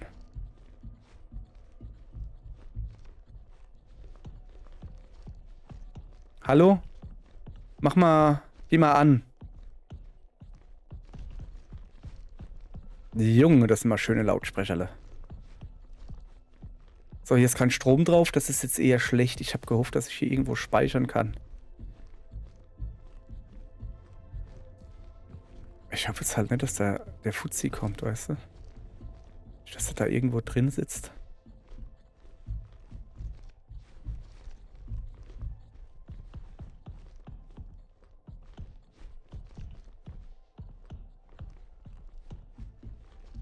So.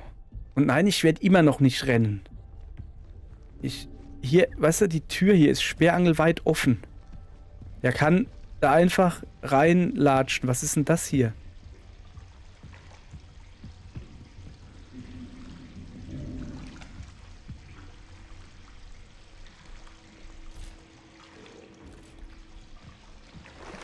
Eine Badewanne. Warum? Na gut. Habe ich wenigstens mal gebadet. Okay. Also. Ich weiß jetzt nicht, was ich zuerst machen soll. Einen Ausrichtungsvorgang beginnen oder besser da hinten, ich höre mir erstmal hier das Tonband an. Kallis ID ist 3824. This is Dr. Weber, clinical psychologist. Today is the 19th of February, 1979. 1846 LTC. I've been compelled to implement a 3-stage process to help mitigate this delirium. The first stage is the re-entry chamber. A mandatory step Da war ich for drin. any Da war ich personnel drin. returning directly from the canal. War ich im Kanal? Though, regrettably, not all exhibit the requisite discipline. The second stage, which I regard as the most critical, is the anchor. I've repurposed a hall within the Commons to repeatedly present footage of a hollyhock in bloom. Okay, das weiß ich. Da, wo die Blume ist, ja? Watching it grow seems to have a noticeable calming effect. A basic yet apparently Da necessary kann man drin speichern comfort. übrigens. Ja, komm, trink deinen Tee ein bisschen schneller. Designated the alignment procedure is situated within the vestibule. Bin jetzt im Vorraum, oder? Nee, der Vorraum ist der Baum. Is reserved for those in advanced states of psychological decline, producing a perceived mental and somatic reset.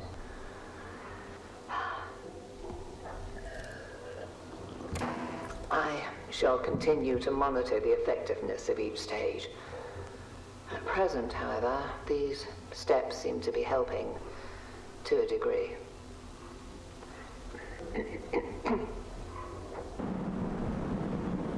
Das war's jetzt. Also man muss zuerst in die Kammer, wo ich wohl drin war, dann in den Raum mit der Blume und dann im Raum mit dem Baum. So, jetzt hier, wie kann ich bestätigen?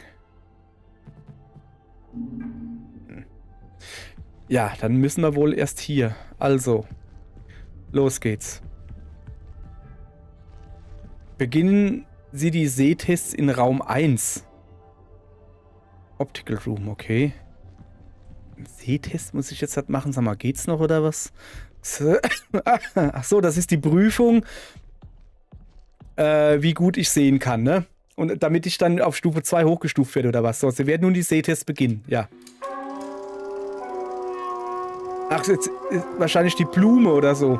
Bewegungserkennung im Sichtfeld. Hm. Ja. Okay. Ja.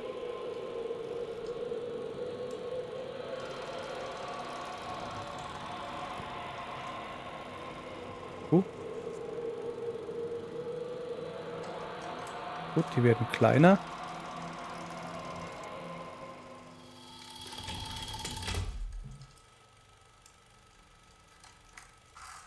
Alter, willst du mich veräppeln? Du musst mir doch vorher sagen.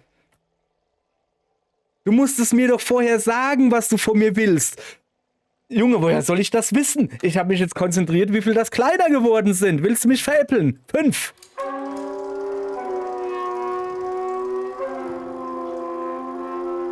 Erkennung eingebettet. Hat das gestimmt? Okay, eingebettete Objekte. Alter, das willst du mich doch veräppeln, oder? Auch ist das nicht so ein Ding, wo du schielen musst oder so? Hä? Ist das so ein Ding, wo man schielen muss? Okay, ich sehe einen Kreis.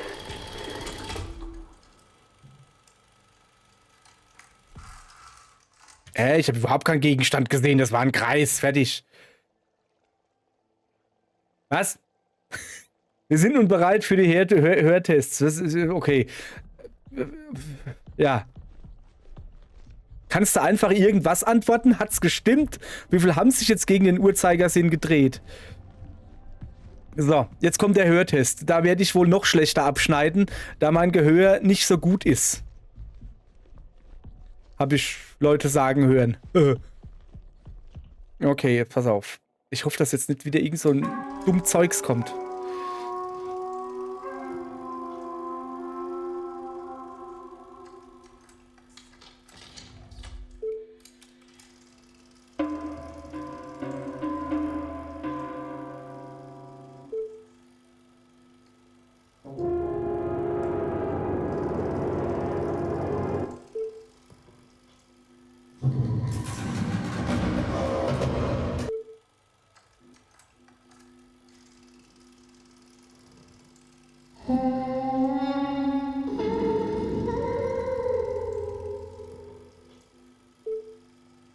Okay.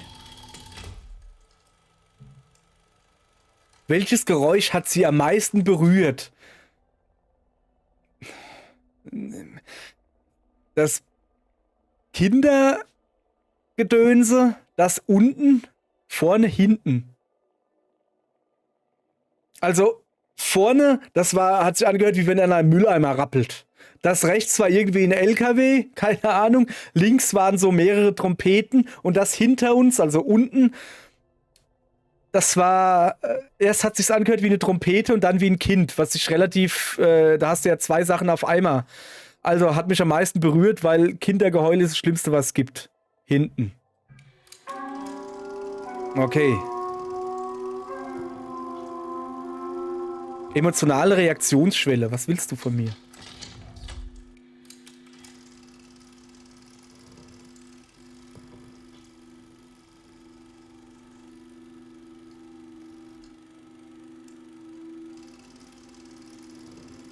Hä?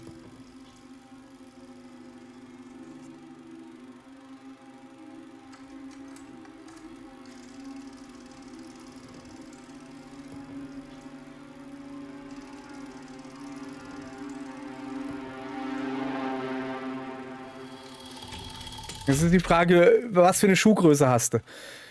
Wie haben Sie sich bei diesem Geräusch gefühlt? Unverändert, friedlich, unruhig oder aufgewühlt?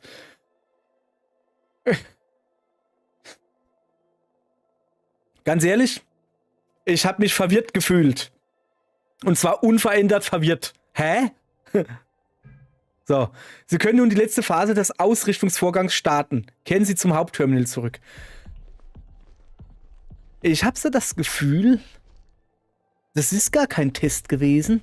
Das ist gar nicht, kannst du hören, kannst du sehen, sondern ich glaube, das war einfach nur... Entleere das Becken? Ich soll jetzt hier hinpinkeln oder was? So, die meinen das Wasserbecken. So, begeben Sie sich in das Becken und starten Sie die somatische Prozedur. Okay. Ich habe jetzt gedacht, ich muss da hinpinkeln. Pinkeln Sie sich bitte ein.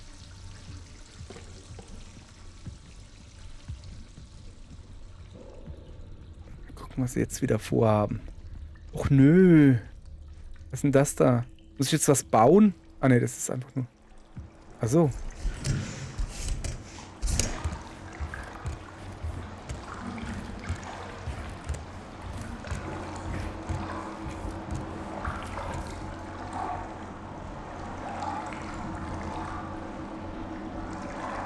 Soll ich mich hier hinbegeben?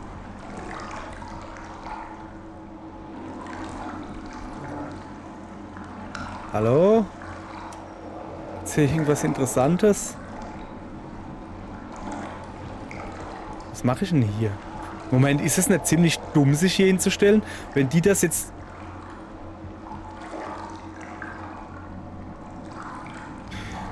...4340. James Mason. Das ist seine ID. Mason 4340. Okay, also er hat... Okay. Alles klar, was machen wir damit? 4340, James Mason. Was machen wir damit, hä? Was machen wir damit? 4-3. Ist das das, was ich eingeben muss? Aber was hat denn das für einen Sinn? Es geht doch darum, dass wir die Tür aufkriegen in dem Saal. Komm, ich renne jetzt, da kommt keiner.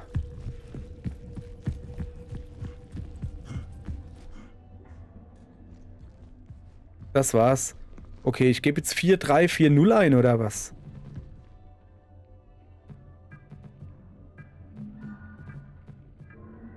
Okay, das hat funktioniert. Sehr gut. Machst du mir hier auf? Okay, was gibt's hier? Sicherheit, Tagebuch, E-Mail. Erstmal Sicherheit. Benutzen Sie das Interface-Modul, um die Sicherheitsfreigabe 2 zu erhöhen.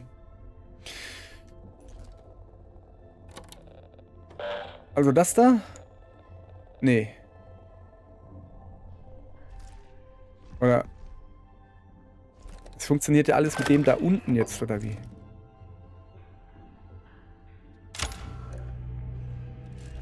Modul aktiviert. Aktualisiert, sorry. Auch wieder komische Musik da, finde ich nicht gut. Tagebuch. So. Gehen wir ein bisschen näher ran. 25.08.78. Die Bänder. Die anderen können es weder sehen noch hören, doch ich kann es spüren. Die Botschaft ist unmissverständlich. Ehe wir den Kanal betreten, müssen wir gereinigt werden. Wir haben noch Zeit, doch wir müssen sofort mit dem Reinigungsprozess beginnen.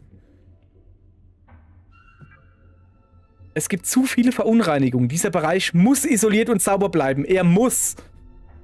Wenn ich den Prozess immer wieder neu starten muss, werde ich nie rechtzeitig gänzlich rein sein. Was will er denn? Ich glaube, jemand war hier drin. Vielleicht, als ich geschlafen habe. Habe ich die Person reingelassen? Ich kann mich nicht erinnern. Ich muss diesen RAM schützen. Soll wohl Raum heißen. Oder doch RAM? Ich muss mir irgendeinen fehlersicheren Code überlegen, den nur mein waches Selbst verstehen kann. Sie gehen, sie betreten den Kanal. Wie soll ich mich ihnen anschließen, wenn ich nicht rein bin? Noch ein Bad. Was auch immer das war. Geht's dir gut? Von Kali Nair, Gartenbauerin. Und von James Mason. James, geht es dir gut? Wieder DVC-Probleme von Kali Nair an Judith Weber, Psychologin. Judith, ich mache mir Sorgen wegen James. Er verbringt neuerdings viel Zeit im Vorraum und hat sich jetzt auch noch darin eingeschlossen. Er antwortet niemanden und Pauli kann den Code nicht überbrücken. Wir haben früher in der Missionsausbildung oft Rätsel miteinander gelöst. Vielleicht errate ich den Code, aber spätestens, wenn sich die Tür öffnet, brauche ich deine Hilfe. Ich weiß nicht, wie es um seinen mentalen Zustand bestellt ist. Also nächste Stunde Zeit. Das hier ist der Vorraum. Okay. Basisabriegelung von William Davis an alle. Liebe Familie, zu unserer aller Sicherheit ist die Basis abgeriegelt und die Reise zur Mondoberfläche nicht gestattet. Solange keine Krankheitssymptome auftreten, steht es jedem frei, sich innerhalb der Basis zu bewegen. Ausgenommen sind Quarantänebereiche. Bitte haltet weiterhin so viel Abstand wie möglich und setzt euch gern via E-Mail mit mir in Verbindung. Abstandsregeln. Klappt super gut, kann ich euch sagen. Klappt mega gut. Gibt nichts Besseres wie Abstandsregeln. Mann, wie ich diese Leute gehasst habe. Da kann man noch nicht mal in Ruhe Corona genießen, weil die Deppen dir trotzdem ins Gesicht husten müssen. Ohne Maske. Sie können ja da nicht atmen, weißt du? Sie können nicht atmen mit einer verkackten Papiermaske. Mit einer verkackten Papiermaske. Diese FFP2-Masken, die richtig fiesen, die habe ich auf Arbeit getragen, weil ich es wollte, weil ich Asthma hatte. Ich habe immer noch Asthma. Ich habe Mehlallergie und ich war Bäcker. Versteht ihr? Ich habe diese Maske getragen, weil ich sonst abgenippelt wäre. Die fiesen Masken. Und dann kommen irgendwelche und sagen, ich kann keine Papiermaske anhaben. Ja, weil sie ersticken an ihrem eigenen Mundgulli. Junge, das ist aber nicht das Problem von der Maske. Ruhig. Ganz ruhig bleiben. Ah! Wo kommt der her?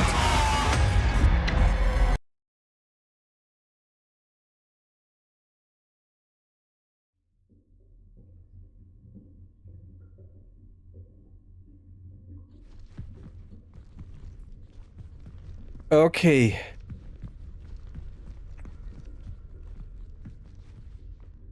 Okay. Wenigstens hat's direkt hier gespeichert. Das, liebe Leute, war richtig, richtig fies. Das war wirklich richtig fies. Das macht er keine 5-mal mit mir, ja? Aber erstmal will ich mich hier ein bisschen umgucken noch. Der noch irgendwelche anderen Spuren hinterlassen hat oder so. Also nicht, sondern... Weißt du?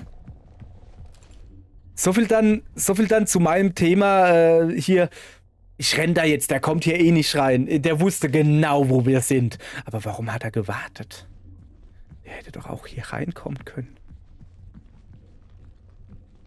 Das war richtig gemein. Das war richtig gemein. Und das nehme ich jetzt gerade zum Anlass, den Stream hier zu beenden. Wir machen da irgendwann später weiter, aber... Oh, ich kann nicht mehr. Sag mal her. 3,5 Stunden sind wir jetzt da drin. Mein Hirn. Oh, dieser Code. Dieser Code. Dieser Code. Und ich dachte, das Schwierige ist, diesen Code hier zu entziffern, weißt du? Ich dachte, das hier wäre das Schwierige. Das war das Leichte. Ja, von links nach rechts. Ich habe es nicht geschnallt. Es war eigentlich recht einfach. Und ich habe es nicht geschnallt. Dafür habt ihr ja... Danke fürs Zugucken. Ich mache demnächst weiter. Ich kann euch nicht sagen, wann ich das nächste Mal zocke. Ich muss mich da mental vorbereiten auf dieses Spiel. Es strengt mich so an. Ja, das sind keine Monster, das sind nicht wirklich Jumpscares oder so. Aber es strengt mich so an, aber es ist so gut, das Spiel, okay? Danke fürs Zugucken, ihr Leute. Jetzt habt ihr mal kurz keinen Ton mehr. Und zwar jetzt, denn das war nix. Ich muss hier beenden, den Stream. Okay? Danke fürs Zugucken oder fürs Nachgucken. Ich habe keine Ahnung. Hat irgendjemand was geschrieben? Keine Ahnung. Nee, passt. Gut.